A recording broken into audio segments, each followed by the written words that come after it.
Everything's in. It's here. It's now. All right. Well, it's been a while. Sorry we didn't get to do this earlier, but things happen. I'll be honest. I'm fine with that. So we didn't do last week's Record Keeper stream. By the way, this is Final Fantasy Record Keeper with me, Sly09, and Vprisoner. Yeah. And so we skipped a week due to setup, but we skipped like Type 0, so all 3 people who have played Type 0 might be a little sad on that. I'm not one of those 3 people. I've never played Type 0. Yeah, mini event. Not really that much to worry about. Yeah. But we've got a proper event on our hands. Yeah, so today's event, well, it's not the Revenant's Deep, that's just hanging out here, is As the Sky Falls, a FF8 event that kind of focuses around Squall and Renoa and space. So we will be, but also some of the late game stuff in FF8.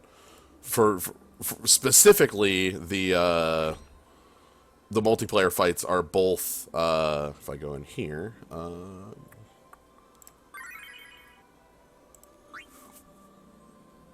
We have Jumbo Cactar and Tonberry King. They're late game optional GFs.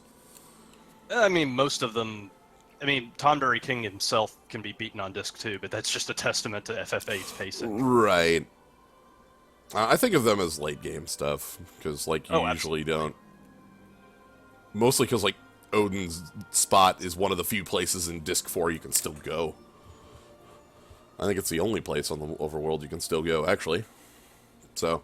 But yeah, Fiesta. I love Jumbo Cactar. The Final Fantasy Record Keeper Fiesta, nice. Yep.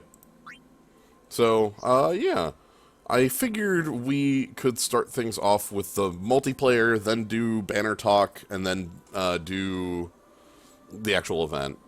Sounds good to me.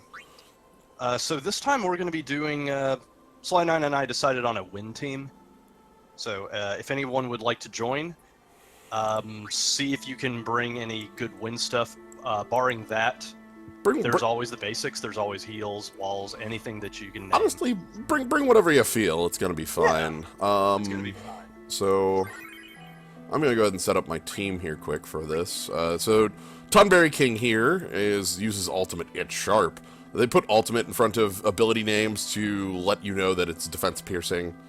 So I think you'll know in a second that it's defense piercing. But also, you might know also that it's defense piercing because it can break damage cap. And the game, it just tells you, look, seriously, bring, like, regen. Or, like, bring regen, bring pickups. So, I am going to do that. Let me quick set up my multiplayer squad here. So, the important thing to note is that Tonberry King tries to circumvent Guts with his attack Ultimate Junk, which is an AoE attack that does middling damage, but also has a 48% chance of inflicting sap on you. So what you're going to see a lot of multiplayer parties bring is white mages with the 3-star skill Memento of Prayer, which is minor regen on the party. The important thing is that it overrides sap.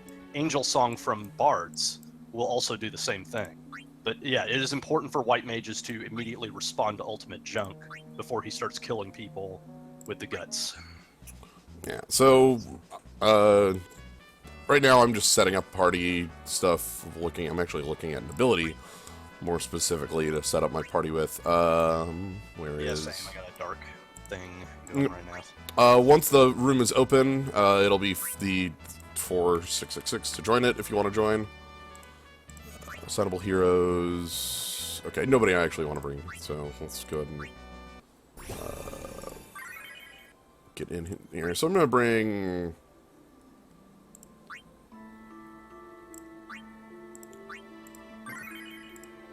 Yeah, that'll be nice.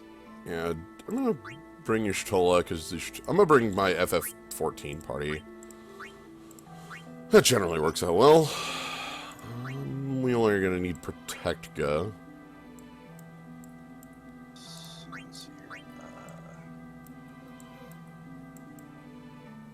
Hello.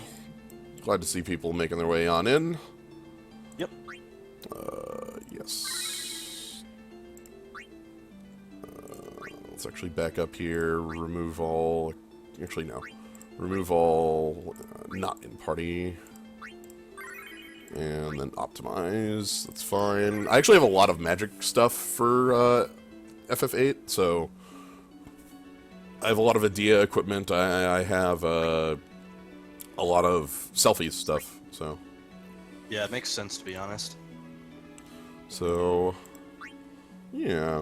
Let me quick switch Ruinga out for... I don't even need to bring, like, Tiamat. Nah, that's probably better as, like, Kyries, just in case.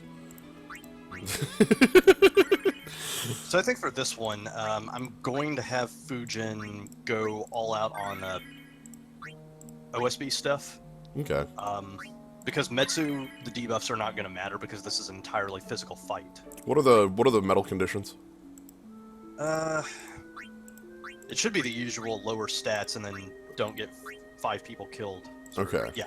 Finish the battle with 4 more heroes, lower his resistance and lower his defense. So, the Alright. usual affair. Alright, I'm ready to go whenever you've got the... Yeah. I'm gonna... Yeah. There we go. And Metsu goes off. Zan comes on. Yeah, that should be fine. Alright, so 4666, what's Yep. it? That is the number. Got it, coach.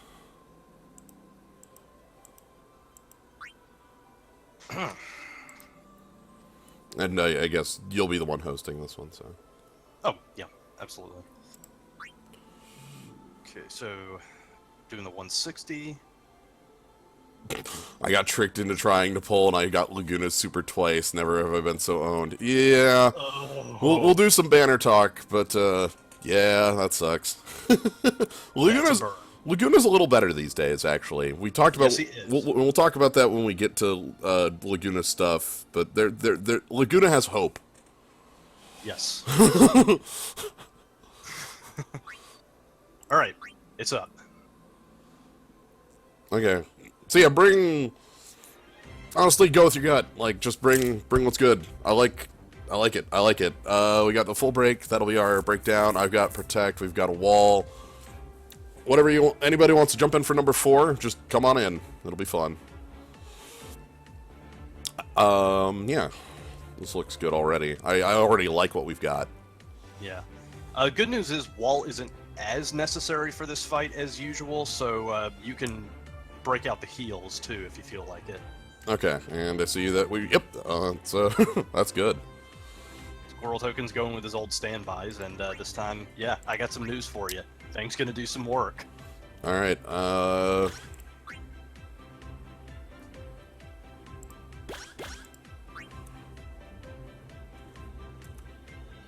guns. It's definitely guns. I've been thinking about Zaubers today. Aren't we all? Well, I mean, okay, I'm not always thinking about Zaubers actively, alright? It's there, but it's not, like, actively at the front of my brain. Except for it is. Today it is. I don't know, sometimes you're just thinking about Zaubers. That's just how it goes. Alright. You think you know Zaubers? Actually, you Zaubers.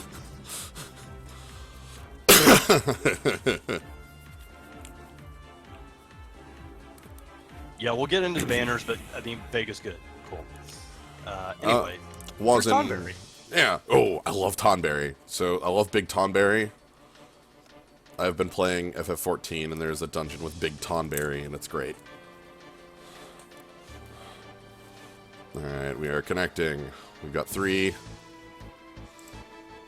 Funny that we have basic music here. Come on, Come on, Zill. Zill, Let's see Zill. that hustle. Come on, yes! Okay, alright, we're here. Nice. Okay, so I'm just gonna go ahead and... start things off right.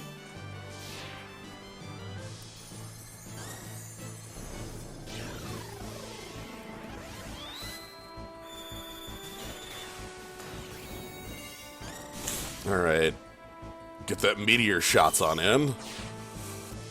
Zach's got a very strong, got a lot of very strong breaks. Yes, he does. His chain is really, really good, and his Imperil Wind is just one of those things that is a lot more powerful than you'd expect. Because his commands come out super fast. That's the trick. Yeah. Oh, damn. Squirrel Token Radiant Shield is probably going to be fantastic for this one. I can't get the aerial blast! I just want to click on the button! Come on. Ultimate, it's sharp. Save me, please.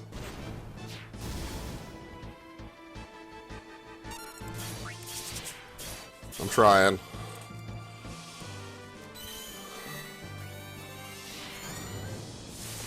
Squirrel Token, it is kind of a damage race on the 220, because this dude will kill you through superior firepower if you let him stay alive long enough. No, ultimate chunk. That's gonna knock you out because Kirana didn't come up. I have a revive. I think a couple people brought revives though. So yeah. Aura Ball of Confounding. I just love Cloud of Darkness's command names. They're so great.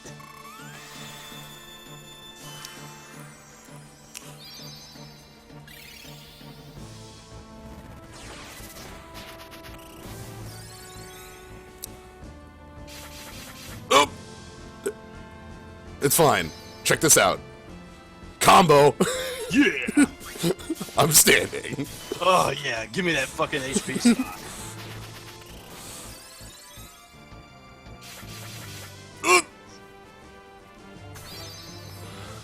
Alpha Nod. Picking you up. Oh, managed to get that one in before the sap caught him. Come on, can I catch Alpha before? Yes! Yes! Just in time.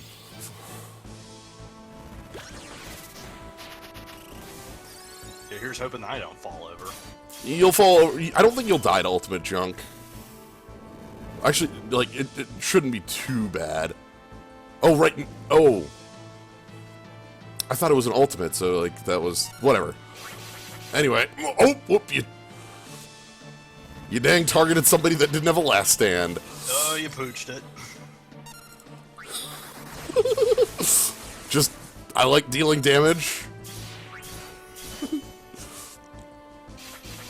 Okay. Bear in mind, too, that a lot of these can either be counters or normal attacks. Yeah.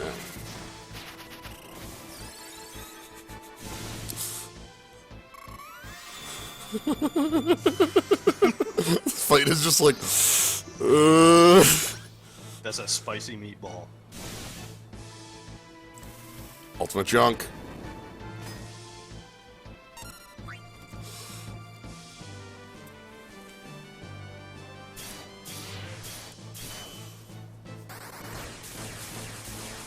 Alright, I think we've got this.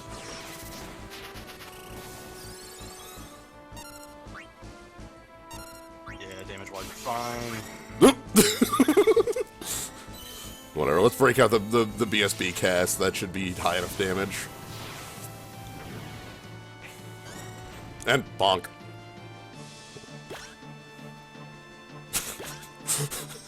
Ooh! Thanks, Tomberry. Tonberry, what a sweetie.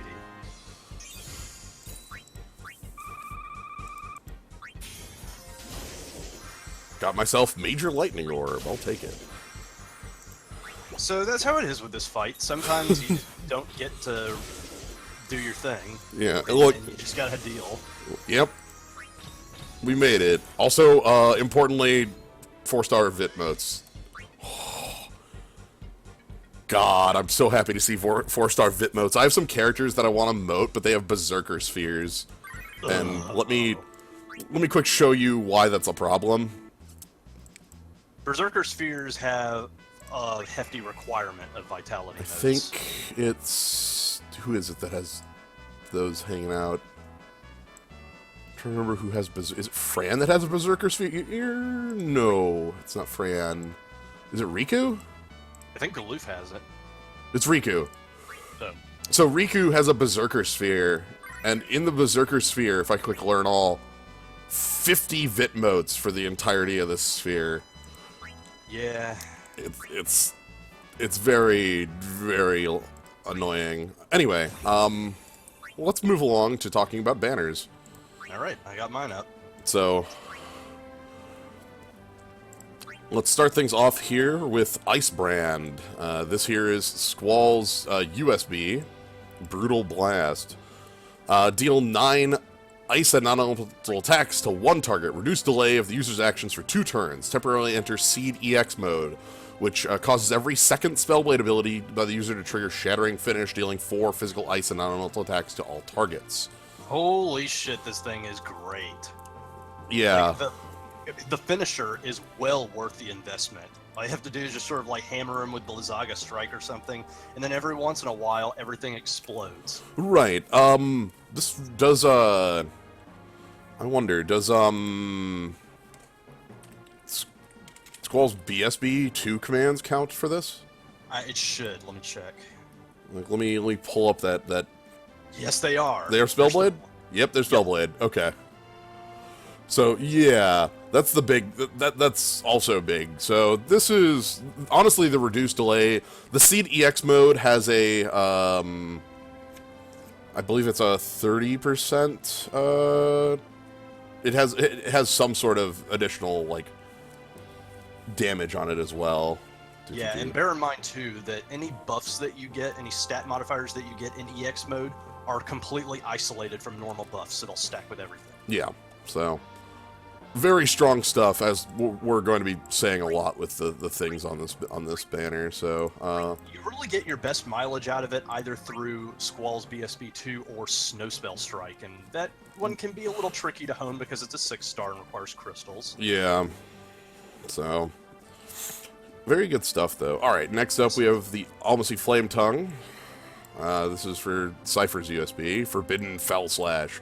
Deal 7 physical dark and fire attacks to one target, temporarily infuse the user with the power of dark, restore a very large amount of HP proportional to their max HP, deals more damage as the user's HP drops. Okay, so here's how this one works.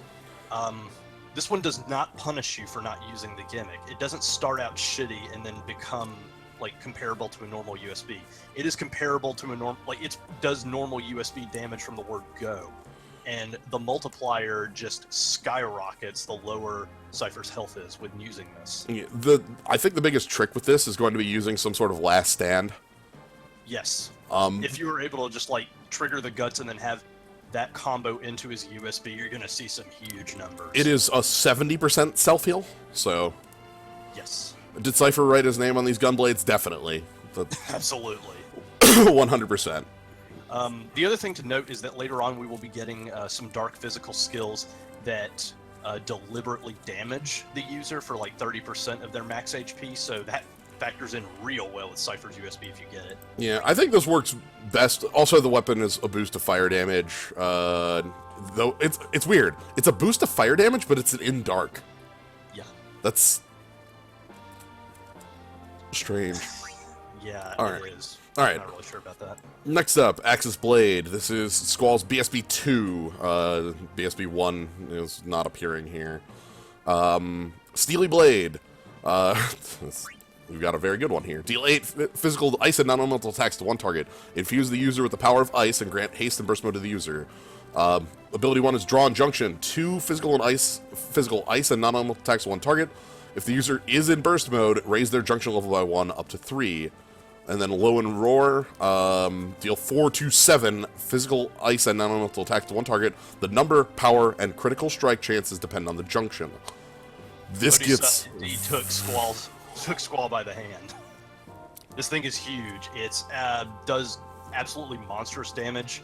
The thing to note is that Drawn Junction only is a key to burst mode, so the charges wear off afterwards, but Low and Roar does not consume any charges. Yeah. So, this is one of the biggest, like, pals for, Squall USB, or sorry, for Cloud USB. FF8 bursts are weirdly complex, I'm finding. Yeah, because, I mean, FF8 is a... yeah, that makes sense. Yeah, because they don't know what the hell characters do in that game. Yeah. But yeah, so this is a very, very powerful physical ice option, and honestly, as far as like a non-option, it's just that powerful. Yes. To say nothing of the fact that Drawn Junction is still damaging the enemy while you're doing it, so you're still contributing to the damage. Alright. Next up, Almacy's Sheer Trigger. Again, another, I guess that's literally Cypher puts his name on all of his weapons so that nobody takes them. Sorcerer's Knight. Deal 8 physical dark and non-elemental attacks to one target. Attract single target physical magic attacks to the user. Raise the user's defense a very large amount in haste and burst mode. So Sentinel and 8 hits. Desperate Madness is command 1. Deal 4 physical dark and non-elemental attacks to one target. Temporarily lower the user's defense a large amount and resistance a moderate amount. Then grant the user a berry that reflects damage. Damage reflected is increased more time the ability is used, up to 300%. Downfall is deal physical dark and non-elemental damage to one target, healing the user a portion for the damage. Okay, so Cypher's got this weird niche where he's a Thorns Knight. He deliberately lowers his defenses on purpose so that he can do more damage through his thorns. And his BSB is also very self-sufficient. The Command 2 is there to keep him healed up in case the heat is a little bit too much for him. This also combos well with his USB as long as you don't use Command 2, because then you can just sort of like let him take as much damage as he wants and then fire off the USB. Like, so, one thing to note here is that it says it's lowering defense and resistance, but the actual combination of Sentinel plus the Desperate Madness means that your defense is still higher than when you started. It's just going to be your resistance that's lower. So, like, you're able to take on those sorts of hits. The Thorns Knight gimmick is a weird thing that I've honestly not seen a battle where it would be very useful, but it's still a pretty powerful dark option. I kind of like his other abilities a little more though, including his SSB, which we'll be seeing soon. So yeah, and also his version of Thorns is the only one that can stack with itself, so you're getting a much more potent version than you would with a party-wide. Yeah. It is a shame that Thorns functions in a sane, fair way. It would be very silly if you could attract like a Quint 9 hit and then reflect the entirety of it. Alright. I think next up we should have, once we can scroll over to, Quistis' dress. This is Quistis' BSB, Hail to the Queen. Deal 8 magic poison and non-elemental attacks to random targets. Infuse the user with the power of poison. Grant haste and burst mode to the user. First hit is 4 hits with 4 magic poison non-elemental attacks to one target. Small chance to poison, blind, silence, and confuse. And the second one is an AoE 2-hit poison non-elemental that lowers defense and raises magic. This one function is, it just reigns supreme by lack of competition. Poison is more or less a boostable non-element. You don't see people resist it a bunch, and you definitely don't see anyone weak to it outside of 8, usually. Yeah, you're going to see a couple bosses today that have poison weaknesses that will at least, trigger. Yeah, the lack of competition really makes this the queen of poison. There's a couple others. Edgar has, some poison going on, but this one's just very strong. Honestly, all the poison BSBs I like a lot. Yeah. I think Thancred's is a bit old. His first one's poison. No, Thancred's new one is the poison one. The fire one's the old one. His new one's the poison one that just stacks everything and then just fires off 50 billion. Wrong way. Alright, anyway. Wrong way, Dave. So let's move along to our legend materia, which we've got one for Squall, Lion Gloves. Begin the fight with an ice. Yeah. This is the, I've talked about these before. I think they're the all-stars of Jumpstart. Yeah, this is a good counterpart to his USB. BSB as well. Or OSB. Any of his breaks, you get to make good use of this. To say nothing of the fact that it's just a damn good stat glove. Take a look at that attack score. 31 unsynergized. Yeah, and pretty reasonable defenses. Not the greatest, but I think it's fine. Even outside, here's the trick. So great for jump art outside of that, the trick is, I highly doubt that's unless you have almost everything for Squall, you're probably not going to have Squall fully legend dived.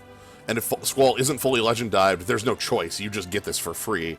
So starting with an ice is just going to be like, oh, my BSB entry actually deals full damage coming in before it does its in ice, you know? Yeah, like there's literally nothing wrong with this, and it also synergizes well with everything else. Yep. So, all right, next up, we have, I think this is, Ciphers, guys. This is... Yeah, nice onesie, Cypher. Increase user's attack proportional to the number of attacks the user has taken. This builds up from 3% to 35%. It stacks on its own, like it you know, with any buff. Is that element a passive attack bonus? It's like it's just your elemental attacks deal additional damage, like of that element. All of your elemental attacks do 20% extra damage, and all of your elemental soul breaks do 80% more damage. Yeah. So this is literally just free damage for Cypher. Yeah. Like, and a pretty hefty amount. So... Needless to say, it works very well with his BSB and all of his other stuff, and it's like, Cypher is a man who is going to be taking a lot of hits. Yep. Alright. Next up, we have, Vega. Laguna's SSB deals 7 ranged ice attacks, physical ice attacks to all targets to lower their ice resist. So, bear in mind, Laguna and Fran are the only 2 characters in the game with ice imperil at all.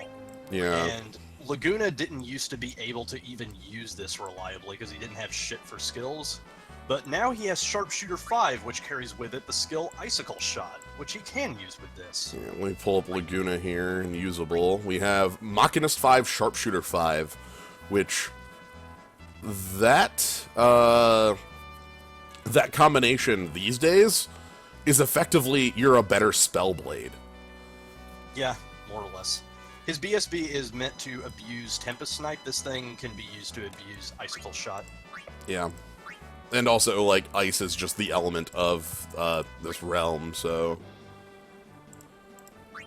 So yeah, again, like, this was Laguna's one and only good soul break for a while just because there was absolutely nothing else like it. Alright, well, let's move along. Laguna's at least improved. Yes, he has. So...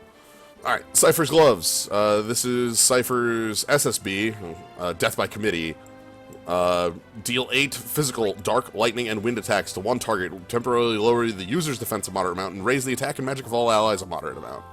This is a fucking good super soul break, my friend. Yeah, lots of different elements that it hits on, so it's very likely that it's able to at least hit neutral, if not hitting a weakness with that trio. That's a very uncommon, like, trio as well. Obviously, it's, you know, meant to be Cypher as the dark, Raijin as the lightning, and Fusion as the wind.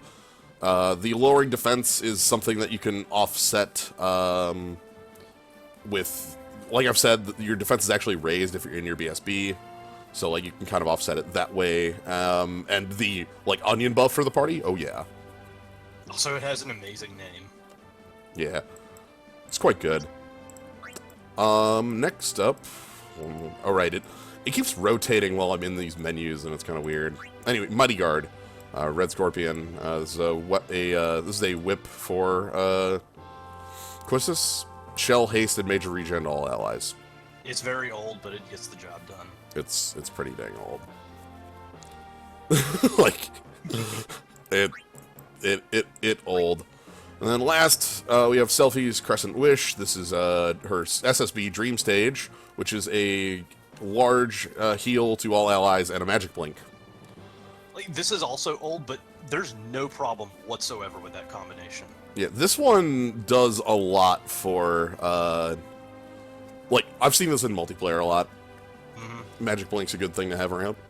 To say nothing of the fact that Crescent Wish, all of Selfie's nunchucks are categorized as staffs, so anyone, like, white mages can use this. Yeah. As you kind of saw in the multiplayer fight, both of my characters were wielding those. Alright, let's move on to Banner 2. Which we're going to be starting off with, Conformer. This is Renoa's Chain Soul Break. Shiva. I think it's actually called Diamond Dust when you use it, though. Anyway, activate an Ice Chain to raise the ice damage of all allies a small amount and deal 11 summon magic ice attacks to one target. Reduce the delay of all allies' actions for 2 turns. that last part is the part that makes this. The last part is something that you're going to see on a lot of the magical chain soul breaks, and honestly, like, it's a great way to get the party started. Otherwise, it's what you would expect from a magical chain soul break, just something that puts a big meter on the top of the screen and lets you just hammer away with all your ice attacks. Yep. It's quite good stuff. It's pretty hefty damage too for what it is. But yeah, like, we haven't used chains a lot. Maybe someday we'll get to show them off. Anyway, next up, Fusion's Moonring. This is Fusion's OSB. Into the Storm. Deal massive wind and non-elemental damage to one target. Deals more damage if the target has a vulnerability or slight weakness to wind. This starts at a little bit under a normal OSB and is higher than a normal OSB when it's hitting weakness. Thank you for the bit, Squirrel Token. Yeah. Also, this thing can be, like, Fujin is incredibly fast, and as such, she can wrap this up very quickly. Only thing to note is that it's one of her few attacks that's not instant. Just, you know, it just feels like a standard ass OSB. Yeah, this kind of is a standard OSB, which is odd, but that's workable. Yeah, that's fine. It gives you a button to, like, at the end of the fight, if you just need to literally pump meter into damage, you have that, you know, so. Otherwise, Metsu is probably, like, the actual better break, but anyway. Moving on, we have Crystal Cross. Oh, boy. This is Renoa's BSB2, Angel Wing Ice Shards. Deal 8 magic ice and non-elemental attacks to all targets. Infuse the user with the power of ice and grant haste and burst mode to the user. Command 1 is 4 magic ice and non-elemental attacks to one target. Deals more damage if the user has higher magic. And Command 2 temporarily lowers the magic of one target a large amount and raises the user's magic a moderate amount. So we have a steal magic. Yeah, it's a magical mug, and this one is effectively a one command BSB depending on how good your magic buffing game is. The second command is there to help you get up to the top of the soft cap if you need to, in order to get the most out of the damage of command 1, but otherwise, if you're already hitting that cap anyway with all your magic buffs, then nothing to worry about. Right. It allows you to, like, bring her to a party where you don't have... the Squirrel Token, I love that as well. Wow, you do more damage the higher your magic is? Yeah. I think Cloud's BSB2 has the same wording, and it makes me laugh every time. But yeah, this is basically an Omega drive. But yeah, this lets you, like, bring Renoa to a team that doesn't have, like, Sheep Song and not feel bad about it because she can do it herself. You know? Like, this is a good BSB. Self-sustaining is a powerful thing. Alright, next up, we have Fujin's Shin Chakram. Fujin's gold standard. This is, oh boy. Metsu here. Has wind damage on the weapon, too. Deal 5 instant magic, wind, and non-elemental attacks to all targets. Temporarily lower their magic and resistance a large amount. Grant haste and burst mode to the user. Command 1 is 4 hits, reduce delay before hitting. Single target, wind, and non-elemental. The second one is a single target that lowers resistance a moderate amount. 1 hit. So, yeah, and bear in mind, both Shitsu and Hakai are ninja speed, despite being typed as black magic. Yes. So this is effectively the like opposite of Vaughn's Arc Blast, and it being magic res rather than magic and defense. And this is also one of the few like wind mage options, and it's very powerful at all of these things. Yes, Fujin, Alphanod, and Emperor Mateus from FF2 are the only 3 wind magic users. Yep. So. But yeah, so this is like the item that, like, when Fujin like appeared, this was the one that put her immediately on the map, along with her like ridiculous skill set. Also, a lot of her equipment, almost all of it is just plus wind. So yeah. All right, Adia's Valkyrie. This is her BSB Maelstrom. Deal 8 magic ice and dark attacks to one target. Infuse the user with power of ice. Grant haste and burst mode to the user. Command 1 is 3 to 6 magic, ice, and dark attacks, depending on how high your magic is, and Command 2 is 2 all-targeting ice and dark attacks that lowers defense and raises magic. This one is a recurring one, but it's also extremely good. Yeah, Maria was the first to have this, but I think we've had was it Papalimo? No, Yes. it was Papalimo with the other one. It was Papalimo. His was fire. All right, and then this one as well. So, yeah, this is good stuff. Ice and dark. It's odd that it's dark rather than non on its chaser, but it is an incredibly powerful ice burst. Yeah, if you need an ice weakness, this thing is going to hammer it like there's no tomorrow. Yep. Also, Edea has the highest magic requirement of the three. Like Papalimo, Maria, and her have this whole deal where they do more hits on their command 1 based on how high their magic is. She needs an Edea incredibly has the high. But Edea also has access to Memento Mori, so she can just boost her magic that way. And with the variety of magic buffs that we have these days, it's not that bad to get up there. All right. Next up, Renoa's Arm Warmers. This is has ice resist on it. Increase the user's magic a small amount proportional to the number of black magic attacks the user has dealt. On Renoa, this is her legend materia. It's again free stats. Yeah, and it's supposed to go with her BSB so that you don't have to hammer command 2 as much. Yeah, like it's pretty dang good stuff. Like, it's honestly very self-sufficient for her because it just means that she can just sort of sidle into a team with not really anything on the subject of buffs. She can just sort of do it herself. Yep. Again, also, like, if Renoa is a character you're using, it's going to work very well for her just as free stats. Rather than, like, some of the others, like, you need to work with soul breaks, but just free stats, like, yeah, sure, that's fine. Alright, next up we have Fusion's Bracers. Wind Resist on her Legend Materia item. Raging Winds. Start within wind. I would argue that this one benefits Fujin a lot more obviously than any other character because she doesn't have in wind on her burst. Yeah, her in wind is on Zan, which is her SSB. So like you know, with this you can avoid that and just use her BSB, or if you need to like use her OSB for large damage, well, here's your in wind for it without needing to use her SSB. So yeah, definitely. Yep. Next up,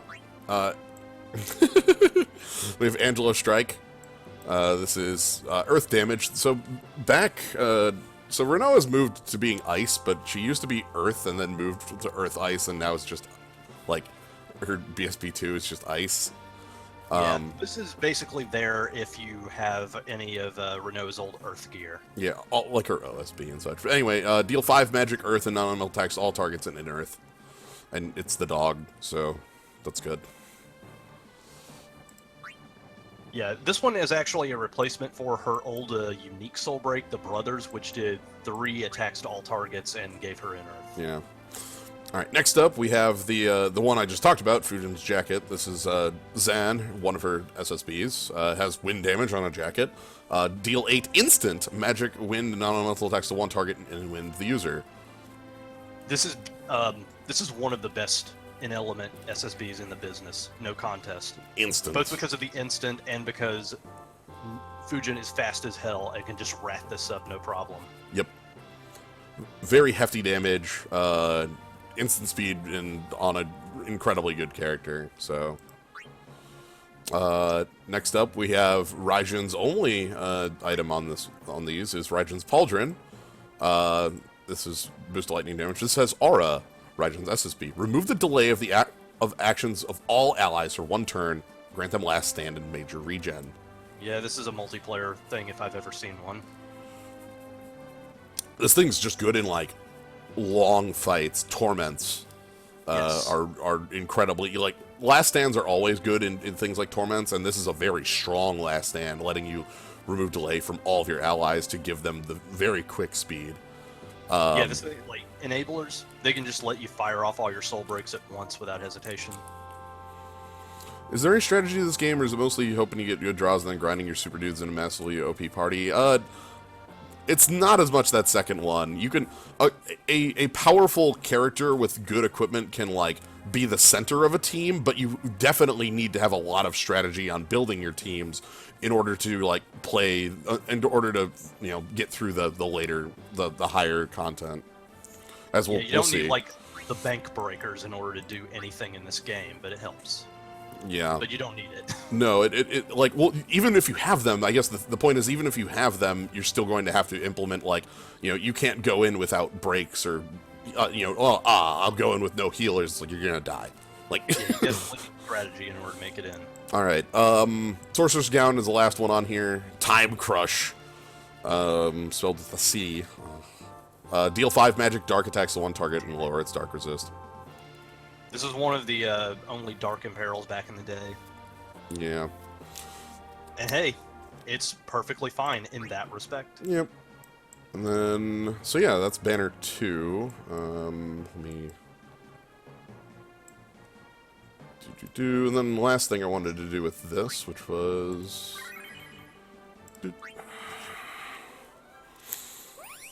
I planned on pulling on Banner 2 anyway, so I figured I can do it now.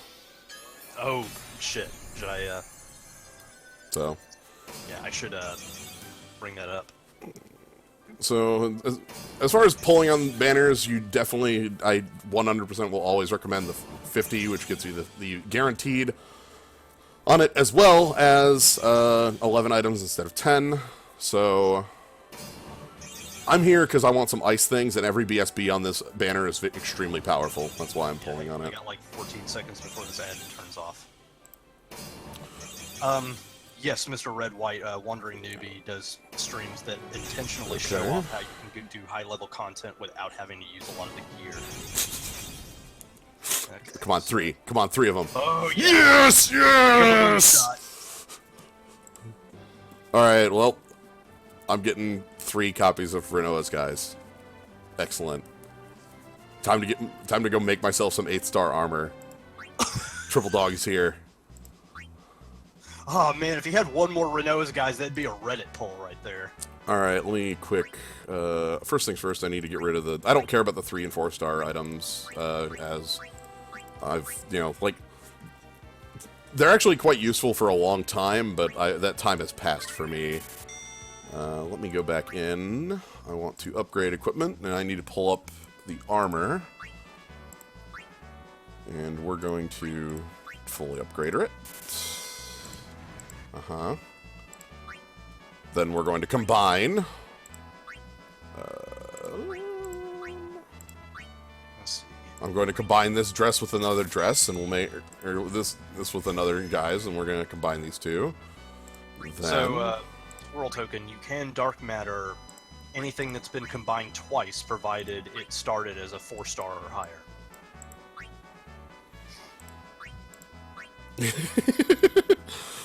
good old Triple Dog. Anyway, I'm combining the 3 dogs. That's what we're doing here. I have enough armor from FF8 that I'm completely fine, like, combining these and not holding onto a bunch of different 5-star equipment. Wow, your zoo's really gone to the dog slide. Alright, so upgrade. This is actually going to be... I'm doing this because it will actually be useful for the upcoming fights. You know? Having an incredibly upgraded armor. Yeah, more or less. So then the 8-star, you don't combine to the 8-star. You actually go into Reforge. And then in here... you only need 3 copies of an item in order to get it to the point where you can just reforge it. And it costs an infinite amount of gold and a single 5-star dark matter, but I haven't had to do this too much, so that'll be fine. Reforging is more or less the only real gil sync in the game. Yeah, it's honestly the only place where, like, you end up spending gil a lot. I think this is my first fully upgraded armor. Actually, you know what? Like, you have Renoa's old burst. This works fine with it. Right, it works fine as Earth. It even has small boost to Earth damage, which is cool. It's just that Earth is, like, the rarest weakness I've ever seen. Yeah. But, no, this is going to be good armor for the upcoming fights. Anyway. Oh, yeah. I'm absolutely going glass half full on this one. Speaking of which, let's jump on into those. So, we're ignoring the first 5 and the elites of the first 5. Going straight into the champion fights. This one is Fujin and Raijin. This is specifically the fight at the beginning, like right before the beginning of Disc 4, where you're like breaking into Lunatic Pandora. Yeah, this is entering Lunatic Pandora, and then Mobile Type 8 is the like boss you fight before Cypher in there. I think it's before Cypher in there. Anyway, so yeah, it is. So the Mobile Type 8 is weak to lightning, so we're going to be bringing lightning. Both Fujin and Raijin are weak to poison, and they absorb their named element. So they also have a bunch of status like ability, like they can be hit by statuses, both slow and blind. I'm going to go ahead and bring the team I have just set together right now with, which means I want to switch Blazing Twin Strike with Thundering Twin Strike. Yeah, I think overall, between the two FF8 banners we have, both of them are really good. It's just that that banner 1 has higher highs and lower lows, and banner 2 is just a little bit like more stable in terms of quality. Yeah, I picked banner 2 to pull on because every single BSB on there was something I wanted, whereas Cyphers I really don't care about. Yeah, absolutely. Like, so, but I got myself triple dog, so, you know, that works too. I just pull on both of those banners because I wanted ice. Basically, if a Final Fantasy VIII event comes around, you pull on it because you want ice. Alright, and I don't think I need anything else for this. No, actually, hold on, I did manage to get my ice. That's good. good. I got a DSBSB. We'll bring Sloga to the fight as well.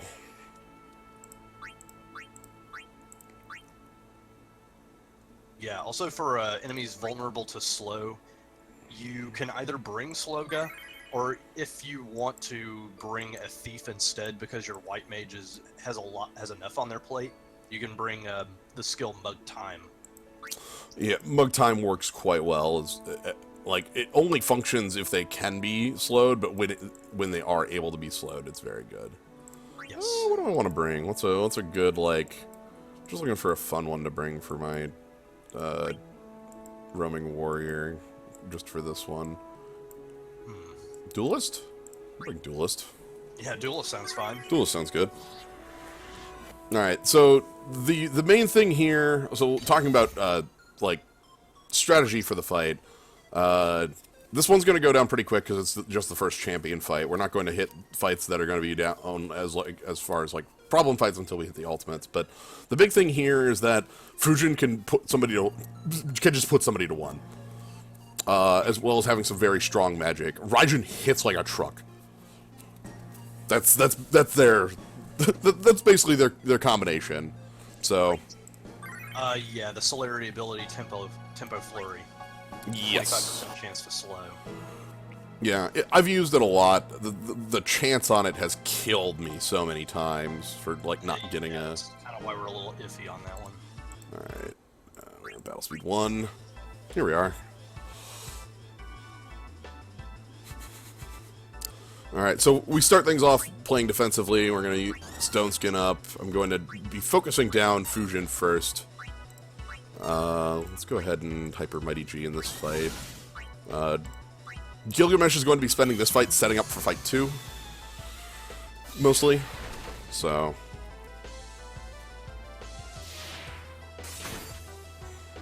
Can I also just say that it's astounding that you were able to get Riku's USB? I will be paying for that for a while. Ooh, haste. I did not bring Dispel. Oh, I do have a Dispel on Gilgamesh to get rid of that if I wanted to. Like, how many hits do you think you have per day on that one? More than I had with my other one. Alright, let's see, count all the stars in the sky. Alright, cool, there we go. Right, well, let's just go ahead and slow. And we'll go ahead and poison leaves. So the Sloga is going to offset that haste. There we go. That's one of the other nice things too. These have better elemental coverage than you think. In cases where you actually have a poison weakness, and really it's more or less centered to 8 and not a whole lot of other places have poison weaknesses, poison leaves works really well. I love this one, Duelist. It's just a silly-ass move. Like, my favorite part of that whole thing is that he's just doing, like, the mock rush plus booyah combo that everyone did at the game. It's the only combo! Like, it's mock rush plus booyah. I'm sorry, there's nothing else. Like... So you can see that the poison weakness is where I'm actually getting my heftiest damage here. Also, what's really strange is that Zell is conspicuously absent in a lot of events in FF8, despite having one of the most bonkers BSBs on the planet. Yeah. So we should end this fight pretty quickly here, and then... The second fight, I feel, is going to be a much quicker one. There's a difference between having Zell's BSB and not having Zell's BSB when you are dealing with boss fights that resist all elements for no good reason.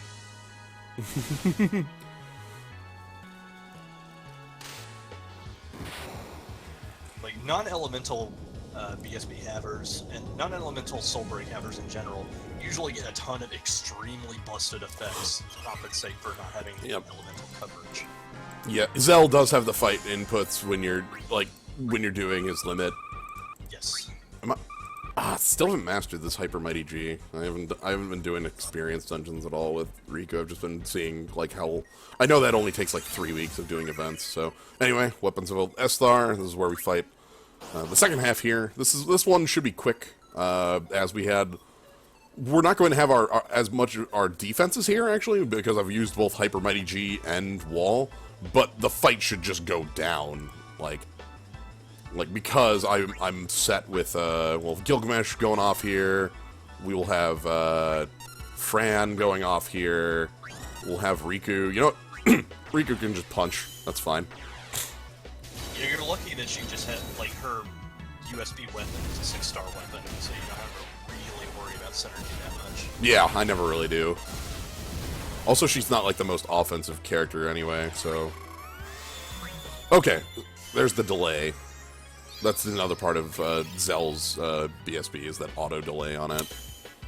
Yeah, that being said, a lot of Riku's elemental coverage has just been from Sharpshooter 5. She just recently got it, like, everyone who had Sharpshooter 4 got upgraded over to 5, and quite a lot of characters that didn't have it before just have Sharpshooter 5. Yeah. Well, I think I've mentioned it before, like, the Sharpshooter and, like, those, like, elemental gun skills are just stronger than Spellblades. Just flat. It's very strange.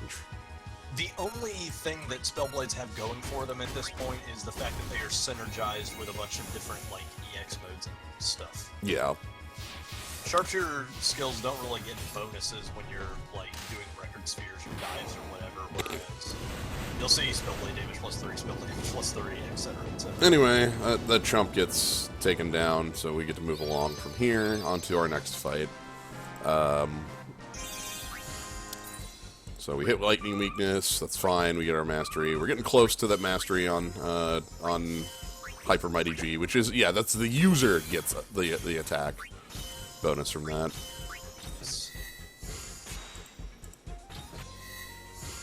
Alright. It's also why people try to say, like, oh, well, you got a shitty super for this character. Oh, that's plus 10 attack, that's plus 10 magic. Don't knock it. Alright, next up, Thirst for Victory. This is against Cypher. This is Cypher right after the fight we just did. Yeah, disc 4. Yeah. So this is Cypher. Cypher here uses a lot of physical attacks and also has access to Phyra. Avoid using Odin, because Cypher will counter with the group physical attack and Santetsu can reverse. Well, I don't believe that. That sounds like fake garbage, so let's... Elfino, get in here. Oh, is that the reason why you brought Gilgamesh? I see how it is.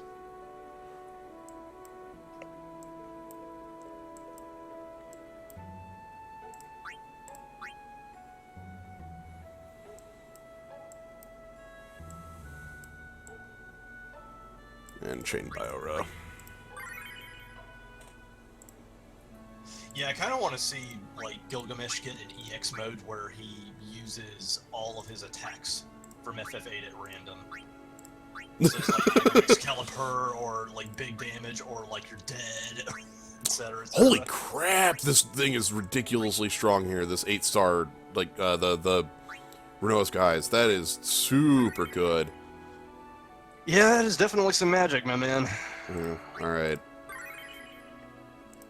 Anyway, poison weakness and, like, pretty easy breaks to deal with. So, like, that's we should be able to just go ahead and, like, take this fight pretty swiftly because of that poison weakness. I'm also going to swap over to... yeah, no, that's fine. That's fine. You get the... Squirrel token, I'm pretty sure that's a desperation mode. Alright, and I need to switch Thundering Twin Strike off for... oh god, I guess Biora Strike. Yeah, but we are on the same page, I do believe. Like, we want to see a mode where Gilgamesh just gets to use all of his different weapons. Yeah. And what do I want to bring for, the friend move?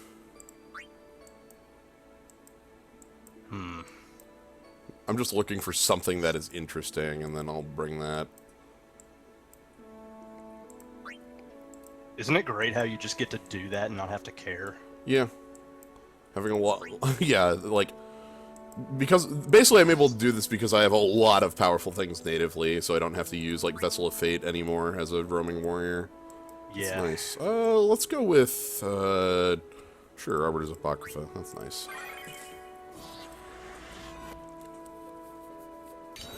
Alright. Warrior's Apocrypha is also nice because, you know, you get to use it on basically anyone, and the caster will get 2 instant turns, so you can sort of set them up that way. Alright, so let's get set up first, and then we'll summon Odin for this.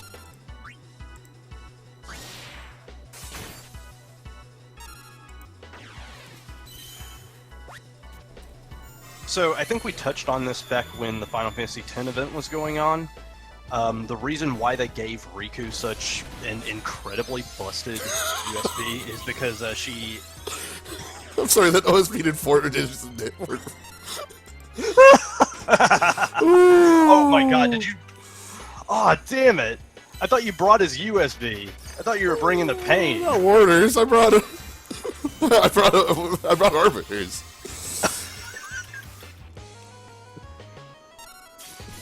Alright. Well, that's just spiteful. Alright, anyway, let's use Odin and see what happens.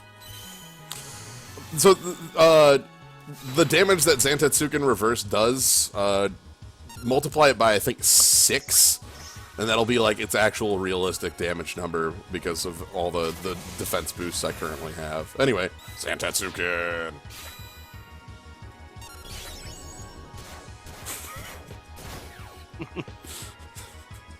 Okay. So yeah, that would have been 3,000 unmitigated. Like, that was still really cute, though. Yeah, I love that he has it. It's so good.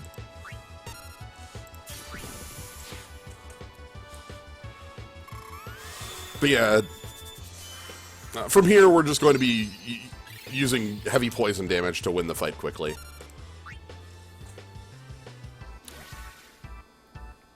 As Cypher is weak to poison.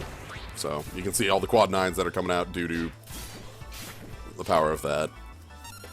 Yeah, the Tyra's OSB is not really an OSB so much as it is a really awkward super.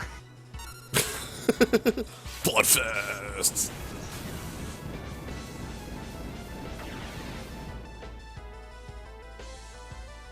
Well, Bloodfest there is weaker than, Okay, Mutant Slow. Had to try. Yeah, that's like Poison Leaves has just gotten better and better in my eyes the more and more I see it. Yeah, it does more damage if you have a dagger equipped as well, which I don't. I have the knuckle, but anyway, whip kick.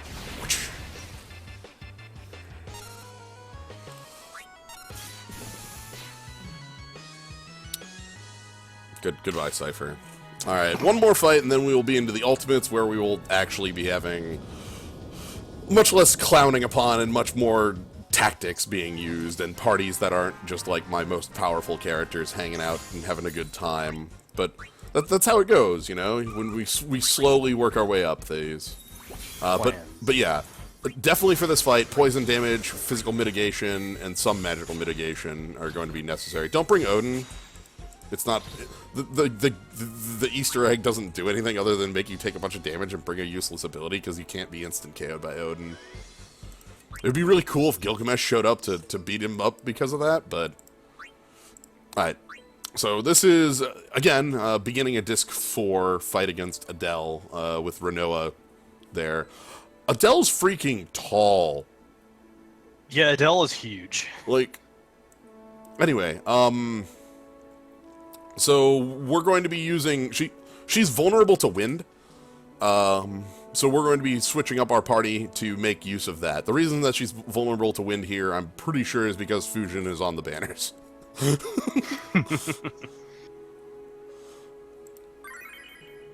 So let's go ahead and...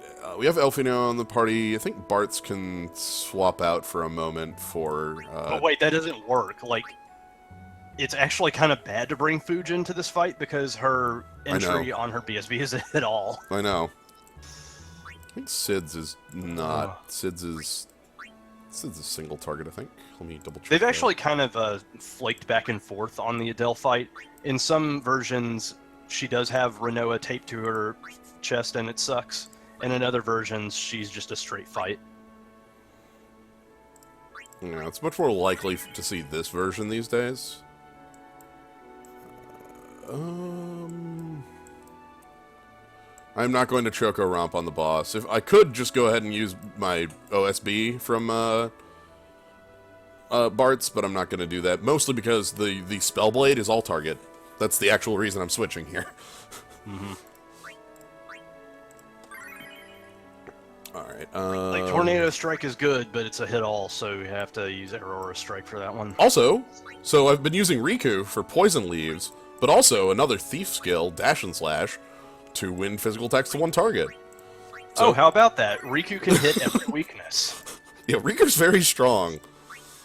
Elfino, we're going to be switching to having Meltdown, and, I can't really bring...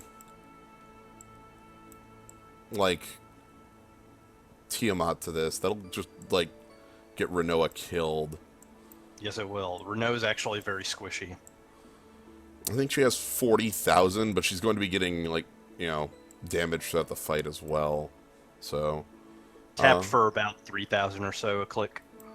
Let's go with just flat, like a cure for that second ability. That's fine. And then... yeah, that's right. Cloud's USB is Wind and Dark.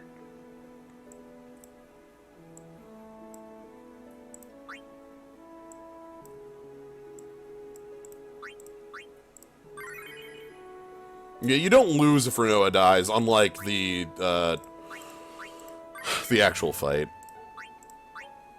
And Renoa has more health than she does in that fight. I think it's because, again, like, you could be bringing abilities that are multi-target and not really have an option other than those. So, alright. Anyway, let's jump on in with this. Oh, let's give Sid some weaponry first. Well, well, hang on. Is Renoa not getting killed one condition? Because yes, if that's the case, okay, yeah. Then you don't have to care as long as you can, just scum it and then throw full break on her before she dies. Then it's fine. Yeah, you could do that. All right, I've given Sid some equipment instead of letting him just sit there and be dead. What do I want to bring to this one? Not that.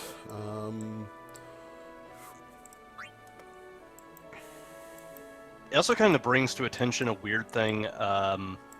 about most BSB commands. Not all of them, just most. Healing abilities can target anybody. BSB commands, most of them cannot. So Yeah. if you have a heal burst, then chances are you're probably not going to be able to heal Renault with your command 1. Yeah, it's kind of strange in that way. Yeah, Renault can take the hits. Also, like, as I said, you don't lose if you, as you said, you don't lose if Renault dies. You just kind of, like, you lose your condition. Mm-hmm. Alright, so again, starting things off, we're going to be full breaking, mighty, stone skin. These are my setup abilities.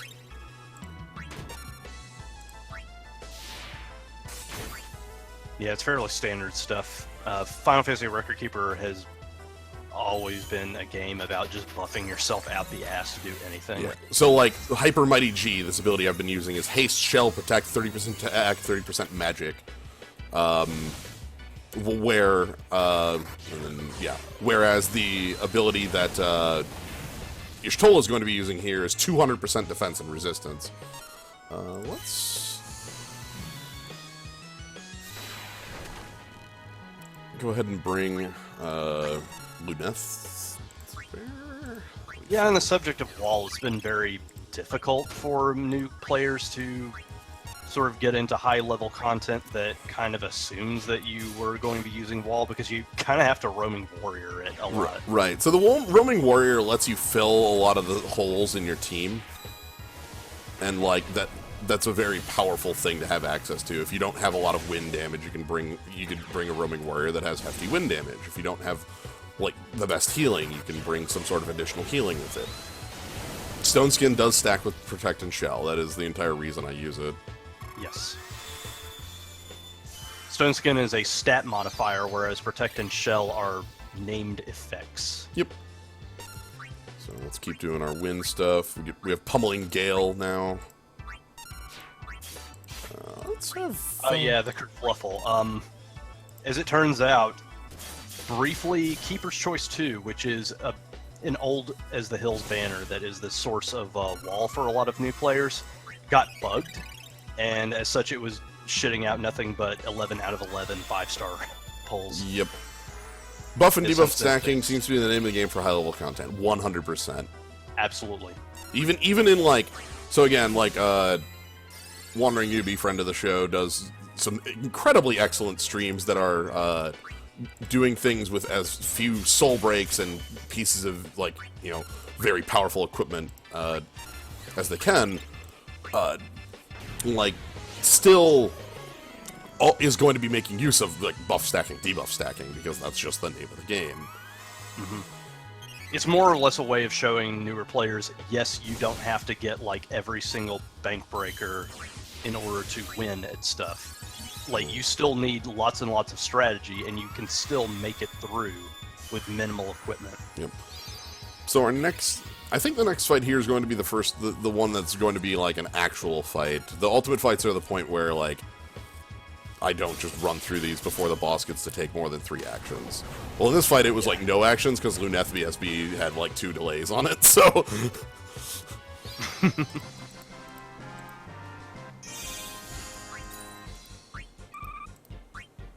Oh, we're getting close on the Hyper Mighty G.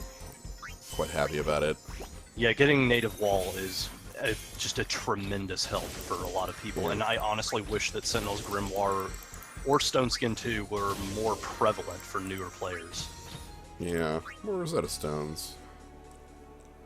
Alright, Gilgamesh Burst is incredibly good. I still use it to this day, and I have a bunch of items for Gilgamesh.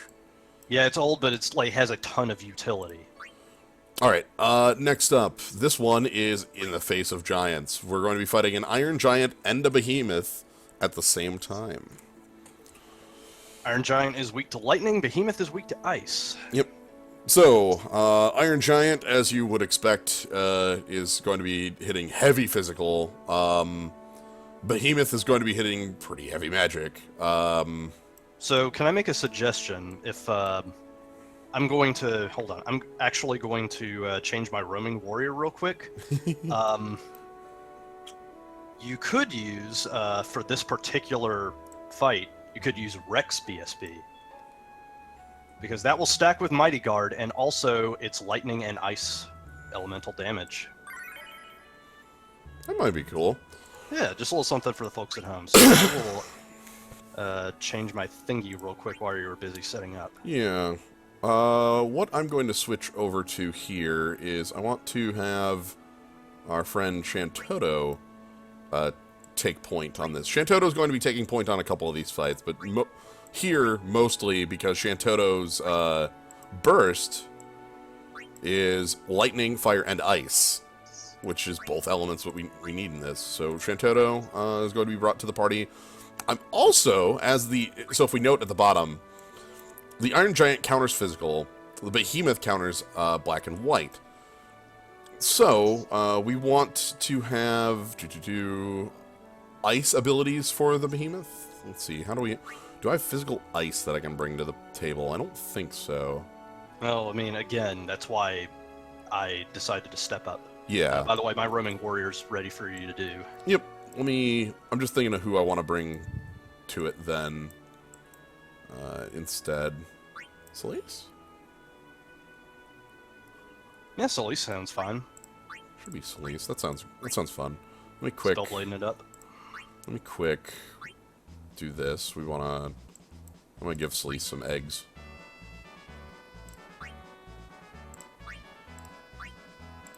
So anyway, I had recommended this one because Rex BSB is a kind of a catch-all. It is attack and defense plus 30%, plus haste to all allies. And the commands are 4 lightning and ice elemental attacks type Spellblade that do more damage if you're hitting weakness.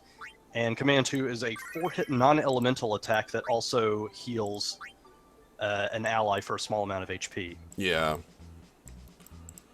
Right. So Rex just kind of does everything. Alright, Solis. Alright. Hey, Maskazah, welcome to the zoo. Alright, I'm going to jump on here. We want this elite dungeon.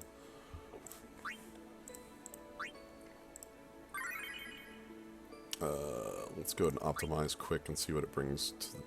Oh, hold on. Undo. We want to remove all that isn't in the party, then optimize. That looks a lot better. Nice. Yeah, because because then my Almasy revolver gets equipped, and that's what I want for my weaponry. So I want... Where's my spell... Were you not moded to have this?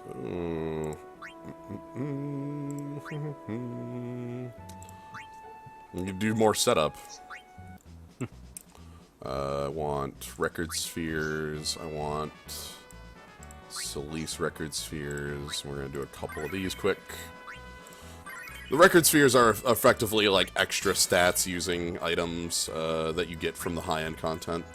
Yeah, extra stats and bonuses to damage or abilities, or they can even unlock extra clicks on their skill set. Yes. So like here, you see use 4-star white or Spellblade 6% damage. What I'm just doing these for the 3 stars. I have enough motes just for anybody to have them. But what I'm here for is down here in Snowspell Strike. Snowspell Strike is a 6-star Spellblade ability that does 2 ice and wind Spellblade attacks to an enemy. And in order to be able to use it, first you have to be Spellblade 5. Also, Celeste has to unlock it using Spellblade motes, which Slayo just so happens to have a little cachet of. Yep. I have them just in case of things like this, where it's like I want to change what I'm doing to better utilize a party member. And this is it. So frankly, it's not like you're wasting them at all. It's Celeste. Yeah. What I am going to do is switch off this. The other thing that you might have seen converged on the bottom of the record spheres is what's known as a Legend Dive, which is an extra add-on to the sphere grid full of stats and ability boosts and whatnot. It's also where you get legend materia, which are the 2 slots on the side. Legend materia are basically passives. You can get 1 from a relic, and the other 2 you get through a character's legend dive. And we also are going to be bringing Icicle Shot on Riku here, because Riku can hit any weakness I want. She can also bring Tempest Snipe if I so chose, but I think Mug Bloodlust will do a little more for me.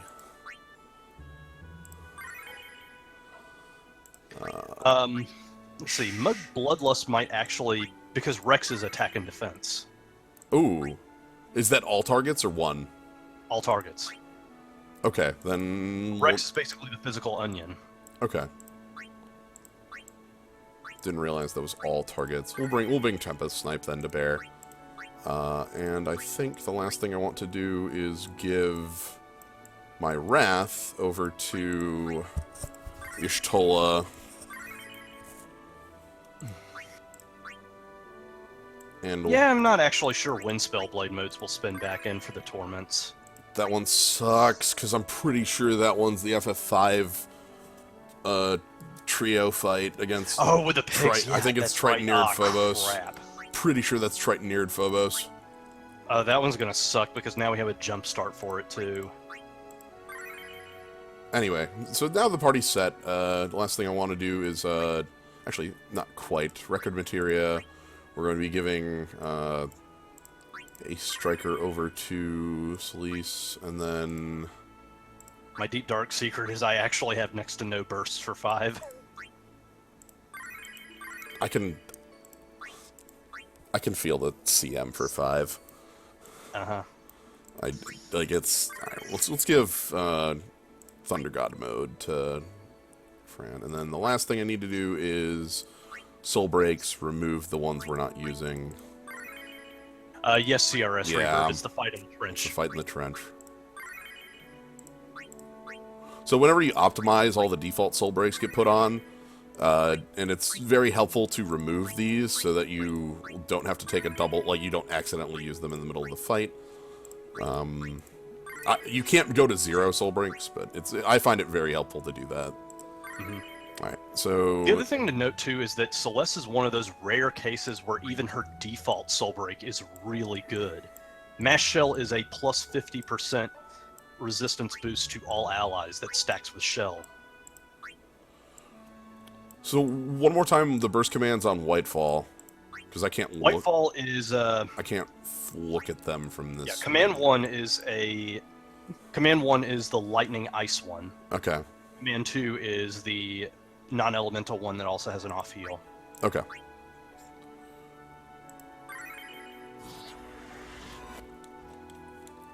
Reflect is in the game. You have Carbuncle and, like, just Reflect proper, but it's rare that, like, it comes up. Usually Reflect is best when against, certain, like, very specific fights, and also on putting it on your opponent so that, like, they get their things bounced back. Yeah, the ladders actually come up a lot more often than not, because you'll often have bosses that counter with a buff on themselves, but they have to cast the buff in the process of countering, so you have Reflect on them, then it just goes back to you.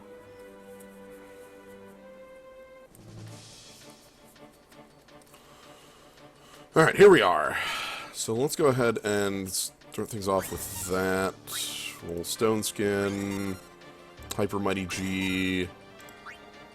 You're the one that's weak to... So, the Giant is weak to Thunder, the Behemoth is weak to Ice. Yes.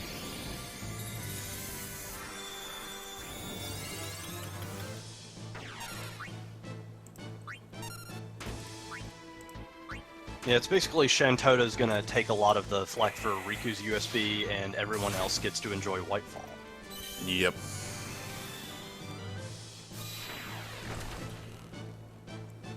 So I'm going to try to focus down our big buddy up top first, just as a personal choice.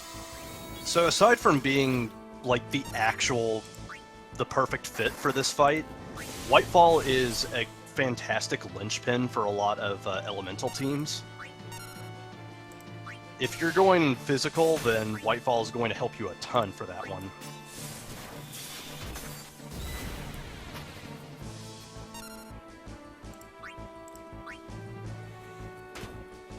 Yeah, so now with our defenses set up, we're actually taking very minimal damage. That's good.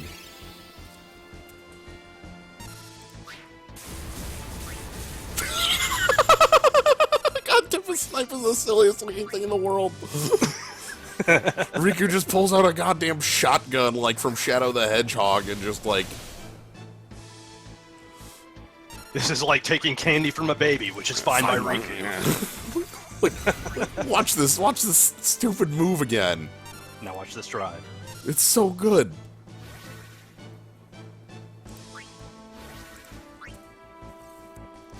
Gun. I'm a mighty powerful wizard. I cast gun. Alright. I'm gonna say this, the dude that can actually use Tempest Snipe better than anyone else in the game is friggin' Laguna. If you have his BSB, it is tailor-made to abuse Tempest Snipe. Mustadio, I think, is also really good at it. Well, Mustadio wants Rapid Fire more than Rapid Fire. Sorry, I get that mixed up all the time. Yeah. I think we've had that specifically where I'm like, is it Mustadio? It's like, no, that's Rapid Fire. But yeah, no, Laguna's definitely like wants it pretty badly. All right, here we go. We're gonna get to use Play Rough here. So the trick to this fight, so this fight's going down pretty dang quick, and really the trick here is we spent all our time on setup so that we don't run into problems in the fight. You know, we knew exactly what to expect. We knew what elements we needed to bring. We found the breaks that worked best in our inventory. I don't have a lot of ice things, but I was able to make up for that with the help of Vpris here. Yeah, good ice coverage is very important for a lot of these fights, and sometimes, if you're a little lacking, then you can just make up for it if you happen to have good generic buffs. So you can just like have a buff-heavy team and then use a roaming warrior to fill in some of the gaps. Let's go with Gleaming Worm Fang. Ooh. Think we get to finish this with Indomitable Blade? No, Icicle Shot's probably gonna win it. Yeah, Laguna is Squall's dad. He's also a gigantic breath of fresh air. I love the... He's such a freaking dork. Alright. So that was the Iron Giant and Behemoth, which is funny that that's, you know, a fight in here, but... There it is. There we have it. Our next fight... Oh boy, our next fight is going to be interesting. Renault's Ribbon, which is resist Earth and Ice? Yes, moderate resistance to Earth and Ice. That's good. Okay. So yeah. The next one, Ancient Stalkers. Guess what we're fighting? It's 2 T-Rexes! So one of the things that people remember about FF8 is that you can just sort of stroll out to the world map at the beginning and then just immediately encounter some friggin' T-Rexes at level 8. Yeah, hell, they're in the garden. Yeah, they just caught a whole, like, swath of them, just shoved them in the training grounds. Okay, the big point here, at regular intervals, one of the Archaeosaurs blasts the heroes in the front row with Magma Breath that can petrify. So we're going to try to avoid it just having anybody in the front row at all. Yeah, this is actually the first event that introduces row damage. They are also weak to ice. So we've got to have the setup here for this. They also don't have resistance to slow, which means I am going to bring Sloga. Fran, you're going to need to...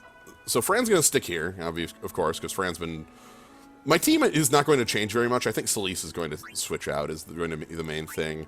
And then once we get to the final fight, you're going to see a pretty major shift in the team. Normally... well, okay, where's...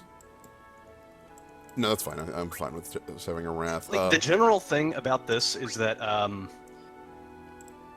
Magma Breath really sucks, but you are allowed to have at least one, and I do mean one, character in the front row, because that's probably all the equipment you're going to have to resist Magma Breath's Petrify, because our only moderate Petrify resist is the Soft Bracer from FF10 that we just got from the FF10 event. Which I'm going to be making use of.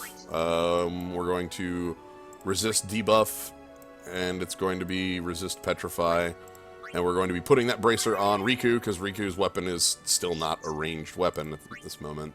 The Tempest Snipe is going to change back to Mug Bloodlust, as these are enemies that definitely want me to have it Mug Bloodlust on. What else do we have that we want to use in this fight? Like, I honestly appreciate that Icicle Shot still does so much damage despite not being in the back row. Abyssal Shards. Yeah, Abyssal Shards.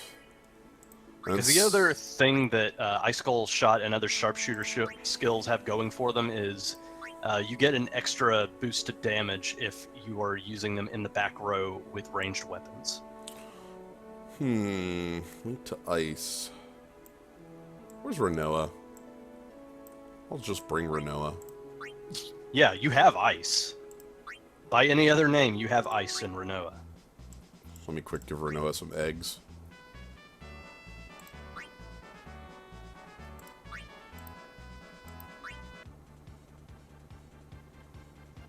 Nope, that's not the button I wanted. Growth eggs.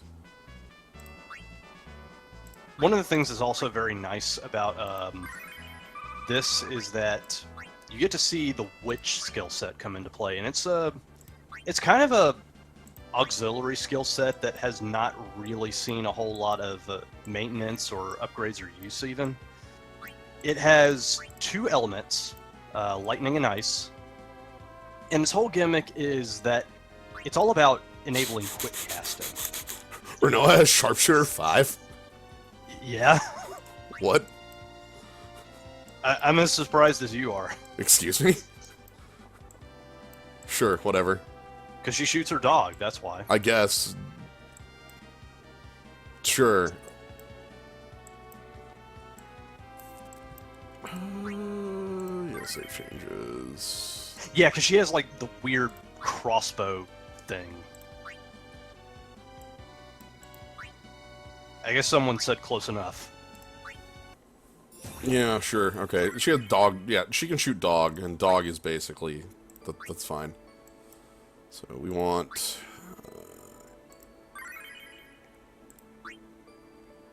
Valgarmanda, and I think I'm going to take... Yeah, she has Throwy Disc, I know, but, like, that's still weird. Let's take Abyssal Shard off of that. Though I gotta give props to FF8 for avoiding the pitfall that FF7 kind of fell into regarding weapon typing. FF7 still has that weird problem where everyone has to have this super unique weapon selection, and no one else in the game except Tyro can use their weapons. Not enough major ice orbs. What? Hey, take a look at Barret, or Red 13. I'm going into the orb exchange. I need to arbitrage some orbs. Going into the orb auction house. We need more orbs. Sell, sell, sell. Buy, buy, buy. Alright. Next FF7 banner has 3 pins on it. Yeah. Arbitrage. Like, I'm not gonna knock Red 13. His supers and his burst are pretty great. I love the term arbitrage. Ah, arbitrage. Perform arbitrage. You can have sudden freeze.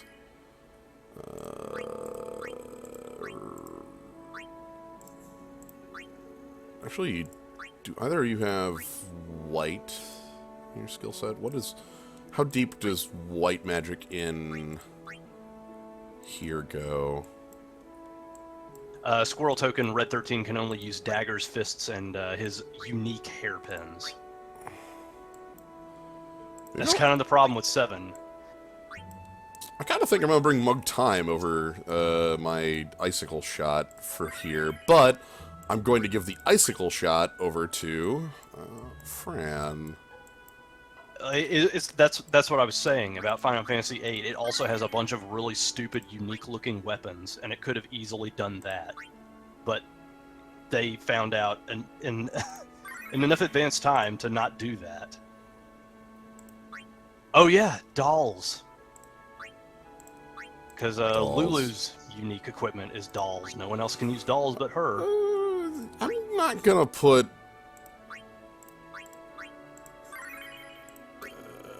I'm not gonna put people in the front row if I can avoid it. I'm just gonna have Riku do back row damage on melee moves. I don't care. Fine by me. I don't care. Megaphones are instruments.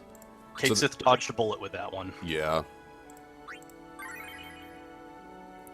I'm honestly stunned that Kate Sith is as good as he is, despite being a side character in a realm that is full of, like, early adaptation bullshit. Yeah. It's kind of incredible. Alright. Sorry for all the setup, but we are, I think, done here, so we'll go ahead and jump into this, I'm actually going to take Angela's Strike off the bar for now. Yeah, honestly, we had plenty of, like, we had plenty of stuff to talk about. There's a lot of discussion going on here. Alright, so I guess then the last question is, what do I want to bring as my roaming warrior? I think I'm just going to bring some sort of backup healing move. Yeah, I like some sort of backup healing move. Preferably something that grants a last stand. If nothing else. Yeah. Could be Hidden Bloom. That doesn't have a last stand on it, but it does have a... Shell's not useful in this fight. CRS, gun arms are never going to just be guns. Sorry, Because Barrett can never have anything nice. We already did our multiplayer for the night, Bluebird. Alright, see, I'm just looking for a good healing. Maybe I should have just brought that extra Asylum. Like, the debut of Barrett's Burst Soul Break is going to be in the upcoming Final Fantasy VII event, and it's already an old BSB that would have been old news ages ago. What about Divine Portrait? That sounds good. Yeah, that works. I've been using Realm more and more. She's great. Realm is my go-to in, like, endgame content a lot of the time. She's not here right now, because I don't think I need a second healer if I just bring an extra burst that has healing on it. Like, I think what did it, besides her burst, is her record material, or is her legend materia relic. Because I ended up getting the one that, like, staples Magic Blink onto her spot heal. Now, my saddest thing about this fight is that the enemy here is sadly not sleepable, though that's more of a power level concern rather than anything else. Yeah, because you could put the T-Rexes to sleep in FF8. Yeah, that was how you beat them in FF8, is you put them to sleep. Realm Squirrel Token. Counter! Ooh! Okay. Probably shouldn't have gone offense that early. That's fine. Hey, Red Eye Flight. Yep, I'm usually doing a Vpriz here. Is usually the one doing the streams, but I've been kind of taking over on them while working out tech issues, so... Yeah, tech issues, like, ISP issues are extremely real, so that's kind of why. Since we both like the game, we've just sort of been passing the buck back and forth. Yep.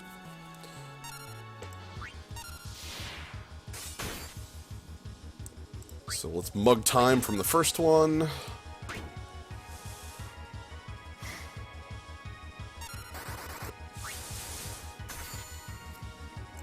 So yeah, we're going to be using Mug Time to apply the slows, and then we're going to be using Mug Bloodlusts to apply the debuffs.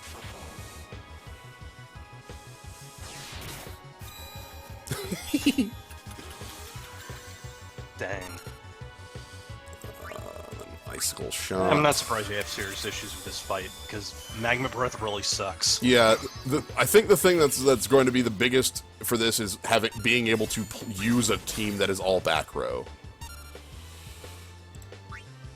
The slow is also huge. I'm gonna, like, note that is something that, like, if you are having issues, may help a lot, because of just how many turns you gain having a slow on them. Yeah, CS Reverb points out that, like, gacha games in general, and I'd also like to add on to that by saying it really depends on the gacha game, how generous it is, and also how much you're willing to tolerate from the gacha element, because that's how they make their money. And just, you know, how much it speaks to you, because Final Fantasy Record Keeper is all about the nostalgia and stuff. I've said this before, it's a game that loves Final Fantasy as much as we do, and that's what I appreciate about it. Go ahead and use Divine Portrait here.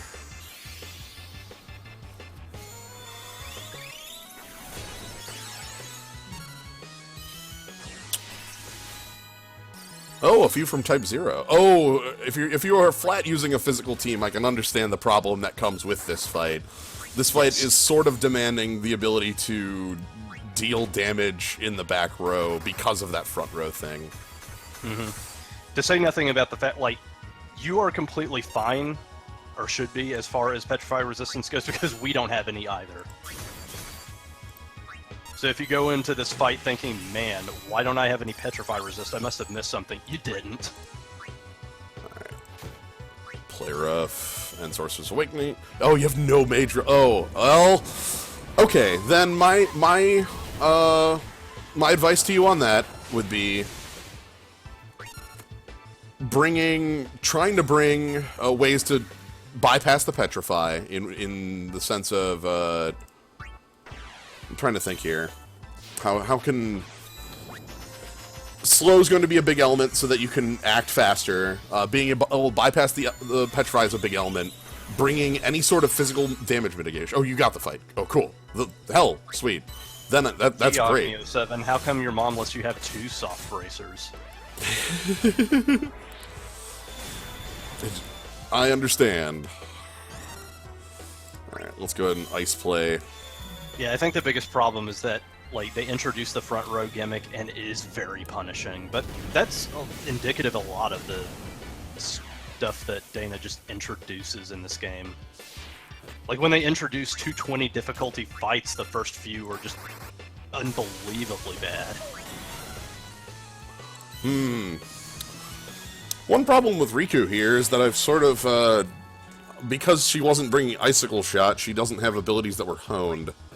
So, she's on punching duty now.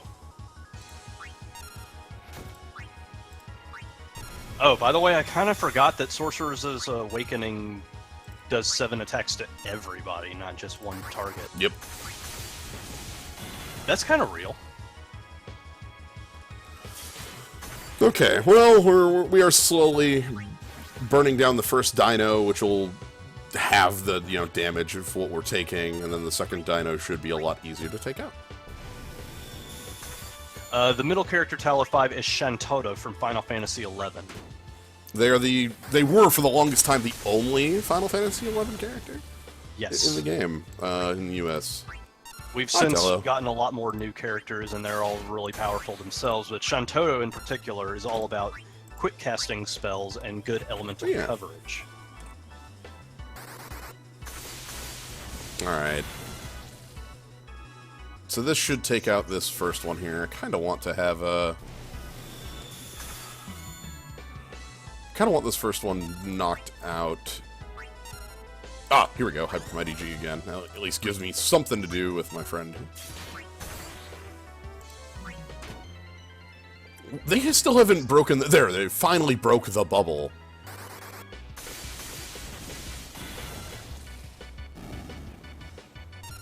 Yeah, Agme, it sounds like your physical game is incredibly strong, and yet the game still won't lift your head out of the toilet.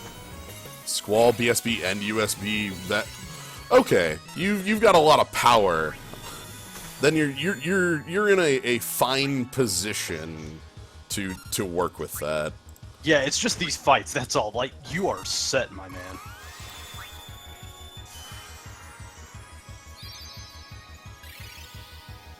All right, let's...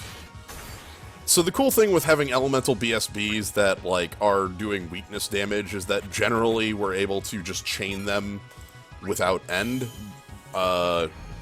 due to, like, weakness building meter faster.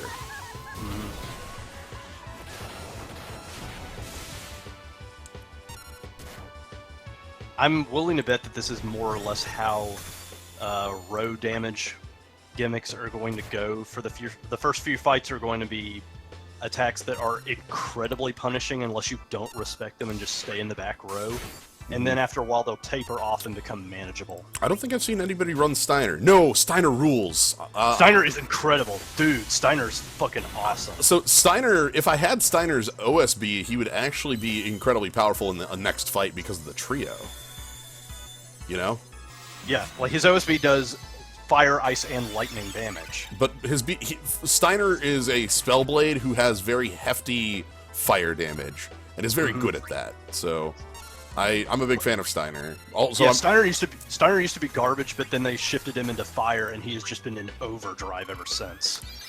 Also, I'm a big fan of Steiner. I'm also a big fan of Steiner. Steiner's good. Yeah. So Steiner's real. Steiner's one of the characters I have at level 80 plus at this point. So anyway, you can see that the rest of this fight, Vivi does also Vivi's He's also very good. Vivi took a while to get there though, longer than Steiner. But Vivi's most recent stuff is very powerful. Yeah, Vivi's there now, and that's what matters. Oh dear, we are taking hefty damage from that. Though he kind of shifted off of fire and more into just super powerful elemental coverage. Yeah.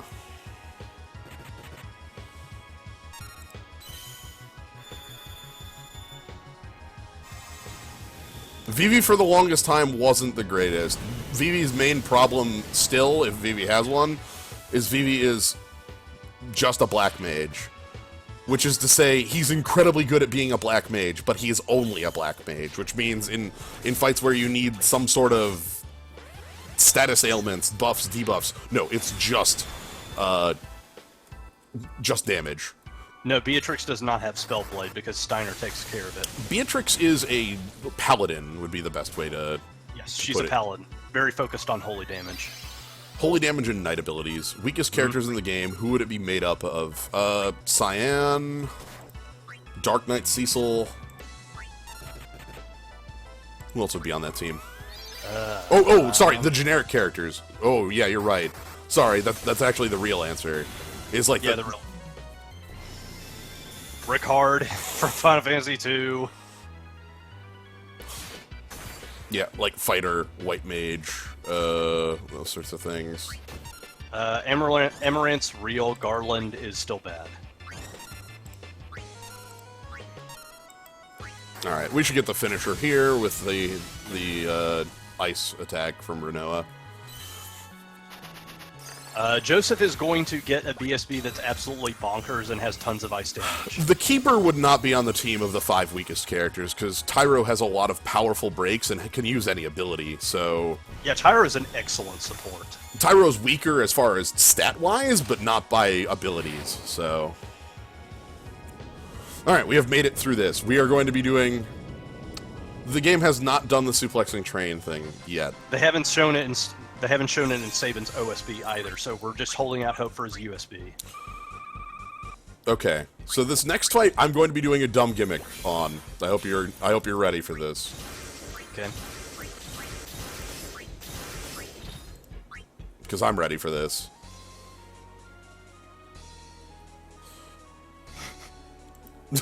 Zero out of 10. Nah, I get you.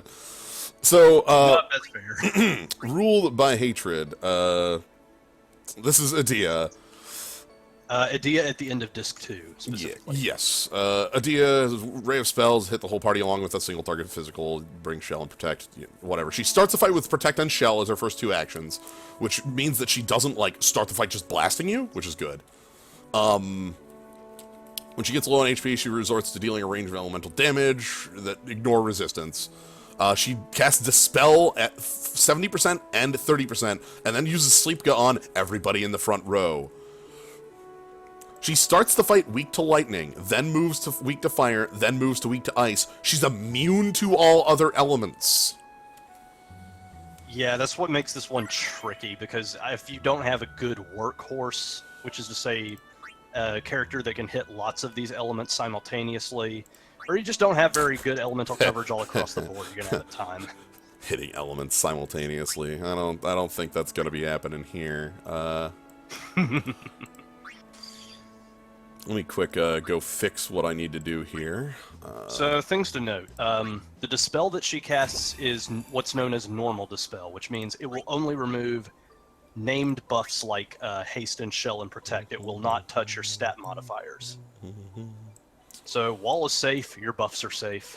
Yeah, it's not like Sephiroth's from that one event where it was just you lost everything. Omni Immune is terrible, which is why I'm here to ignore the gimmick of the fight. Good. I don't care about this dumb gimmick, so I'm going to ignore it. We need to break level cap on our friend here. Omni Resist is just... I kind of wish that they would stop abusing it as much as they have. And then... Yeah. Yeah. And then we're going to level up our friend Raijin to max level. We've got some eggs, so, you know. I think I see where we're going with this. I don't know what you're talking about. No, like, I think you have a little something special for Raijin. I think you have a little toy for him. I think I'm ignoring the gimmick of this fight, is what I'm telling you. The gimmick of this fight is fake, and I don't like it, so I'm not going to fight it. I'm bringing as many support characters as I can to this fight, and that's going to be what's what. So I need Riku to have... Riku needs a way to build meter. Squirrel Token, I kind of liked the Sephiroth fight, but I know what you're talking about. Let's go with Tempest Snipe and Mug Bloodlust. I think the key thing was that he pre-lined those dispels a lot, and so you knew exactly when they were going to show up and how to deal with them. And we're going to bring, I guess, Realm? Because I don't want Ico. Ico would be bad. Ico would, you know, Ico would have some problems overwriting things. Optimize. It's fine. And it's not like you can't deal with the Dispel, like, because really all that's missing is just you have to time your hastes well. Because otherwise you can just sort of throw Shelga on and continue as normal. She does have Astral Punch to try and keep you honest, but her arsenal is far and away very magical heavy.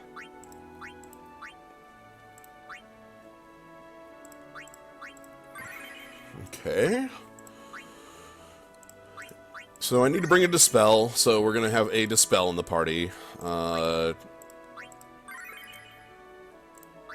else? A dead ability slot, those are fun. That's fine, I can afford it.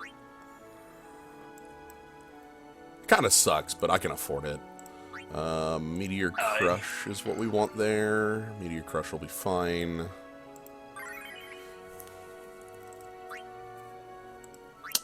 And we afford our extra slot by putting it here on Realm.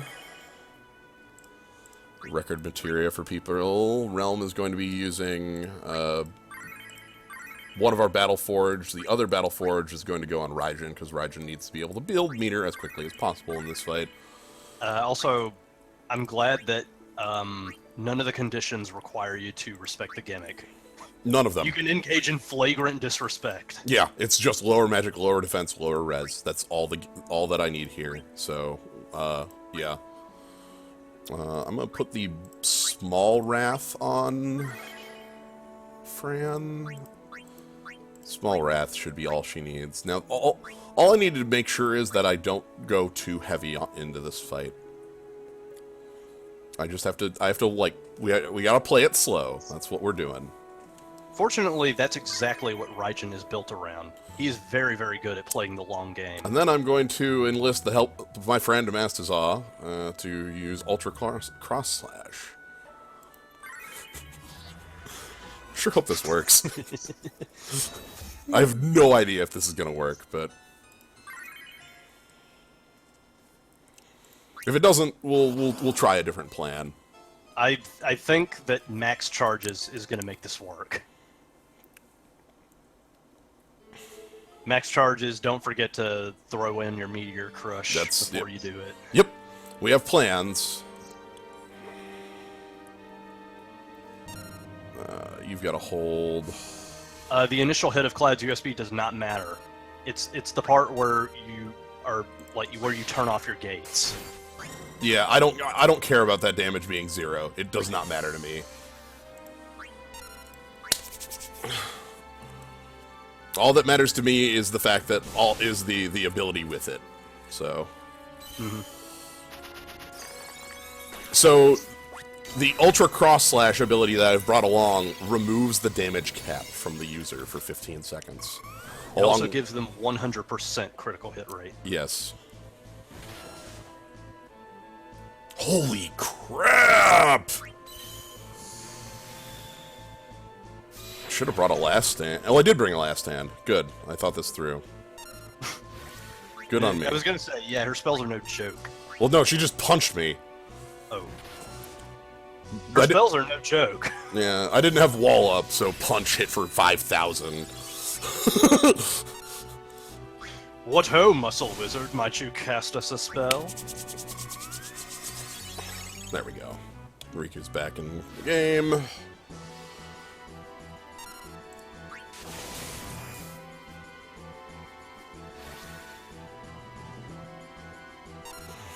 Life Siphon a little bit longer, and then we're going to start moving into the true game plan. Yes. So I think I need 6 uses? Yes, 6 uses. Okay. Also bear in mind you're gonna have to redo your BSB in between phases. I know. Another thing to note is unlike Squall's BSB 2, Raijin's BSB does not lose charges in between burst casts. Now, again, I do have to make sure I don't accidentally, like, go over a number here. Right. Like with the BSB entries. That's one thing I'm a little worried about.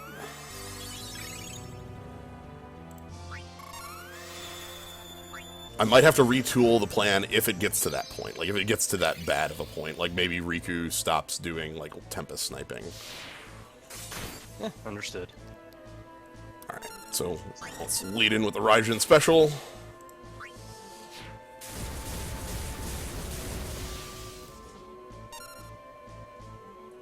It has a good chance of working because Idea herself is fairly squishy for how stupid this gimmick is. Yep.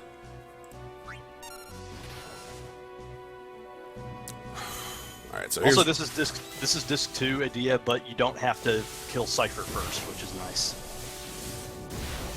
Okay, looks like we should be fine as long as I don't do many other attacks.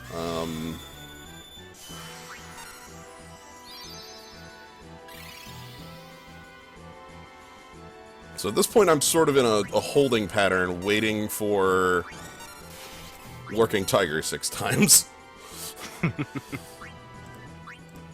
So the nice thing about Lurking Tiger is that it's, we've said before that it's very good at playing the long game.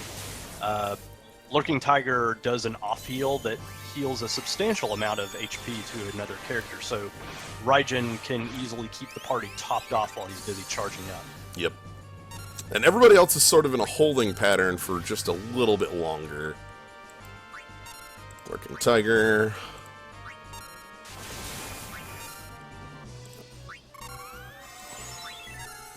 Charges of Lurking Tiger work the same way as you're given like a buff like Shout or something like that. They it lasts the same amount of time, usually. It's not keyed to burst usage, and once you use Command 2, it uses all your charges. Yep.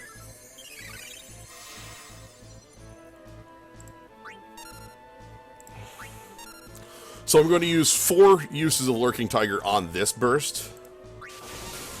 And then let the... Oh, dear. My wall has fallen off. Let's fix that.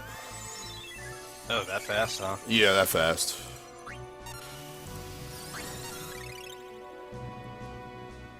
Should have been a little more careful with that.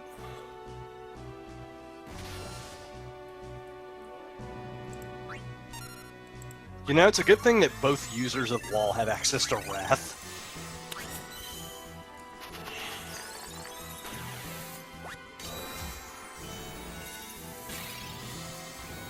Yeah, sometimes buffs have a weird timer on them. For example, Memento Mori does boost your magic by 30%, but the buff lasts as long as Doom lasts.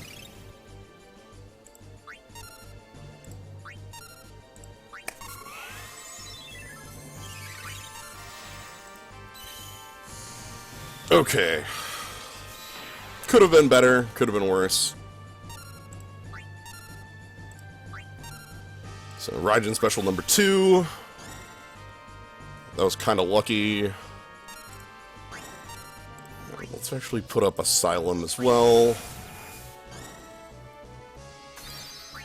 Oh, that was a Last Stand falling off. Yeah, I was about like...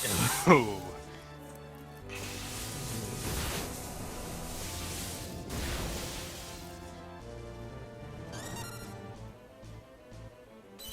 I want to say that some of these newer buffs kind of last for basically almost forever.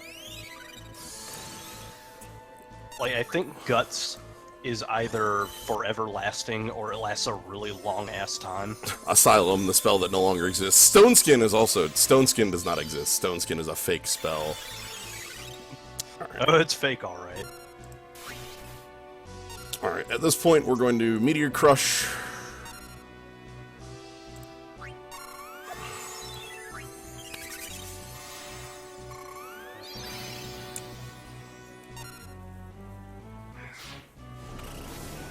Which will do no damage, which is fine. I'm also doing a Whip Kick, which is going to completely demolish her defenses. It's part of the plan.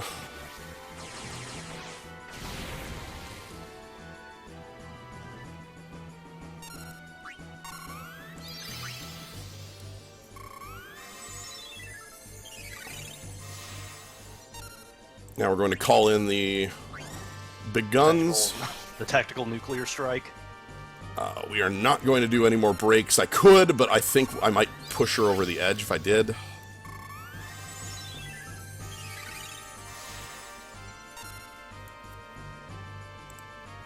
Okay, here comes our Ultra Cross Slash. No, no, no, no, no. Uh-huh.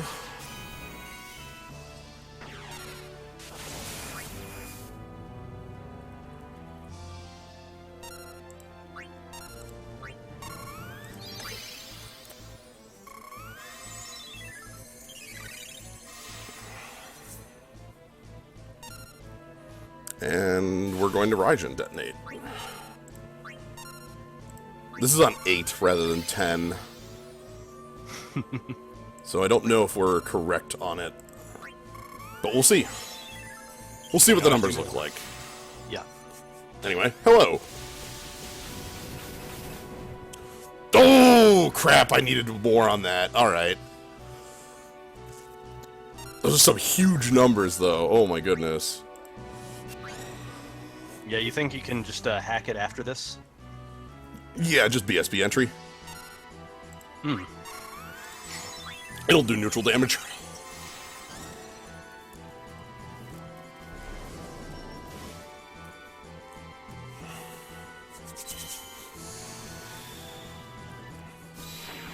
Like, I greatly admire your moxie. What if I just ignored literally everything you did?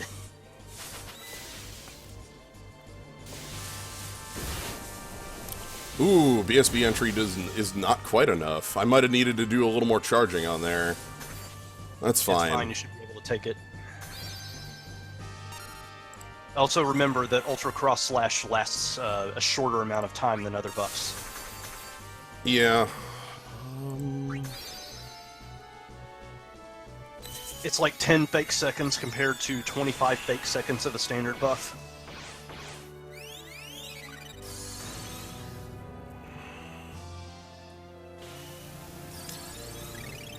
Yeah, I might have to use it again to make sure I have it on.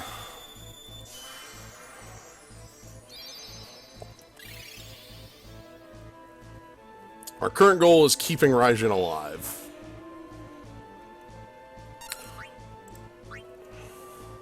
Sleepga, huh? Sometimes she just tries to do it anyway. That's what Ultra Cure is for.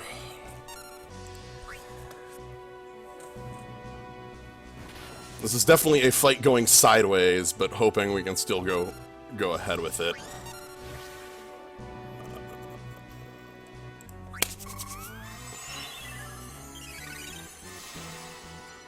You've got to keep the bad guy off my back for exactly 5 minutes. All I need in order to land, I'll beat him in one punch. Mm-hmm. So, Ultra Cross Slash one more time.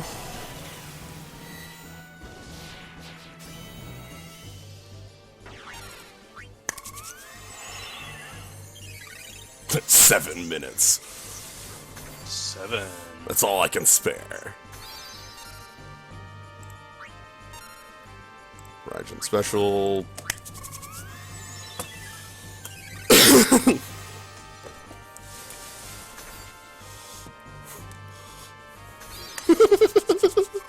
This is a Stupid as get out. this is a hell of a fight. I'm loving this. I'm loving ignoring the gimmick. All right, Raijin special. It's gonna be less damage than last time because we don't have our. I don't think we'll have Meteor Crush on. Okay, that's some more damage. Let's Star Prism. Sure.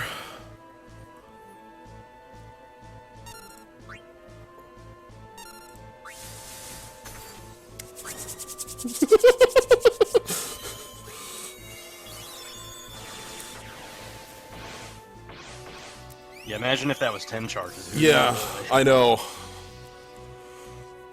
I did too much damage with Riku to be able to do 10 charges. Oh my goodness. Come on. Look at that health bar. Oh, you're a Magic Pixel country. How about that? Yeah, Fran isn't waking up to Astral Punch because Astral Punch isn't actually a punch.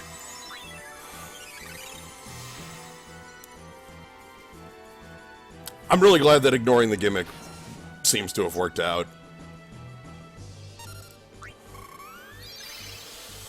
Like, what's a gimmick? Raijin just shows up and you blow up. Perfect. Nice, nice, nice.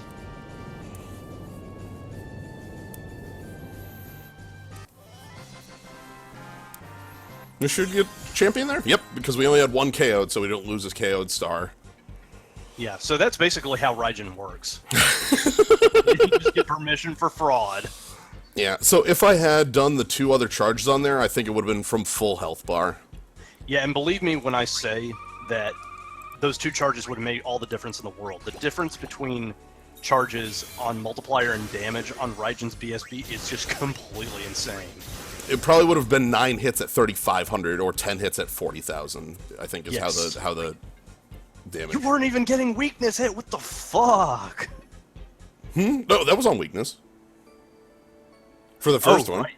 Yeah. Oh, because she hadn't shifted yet. Because she. Oh, that was my God. that was the entire point. I couldn't make her shift because she was lightning weak to start the fight. So, this is also the strategy I'll probably employ in the jumpstart fight.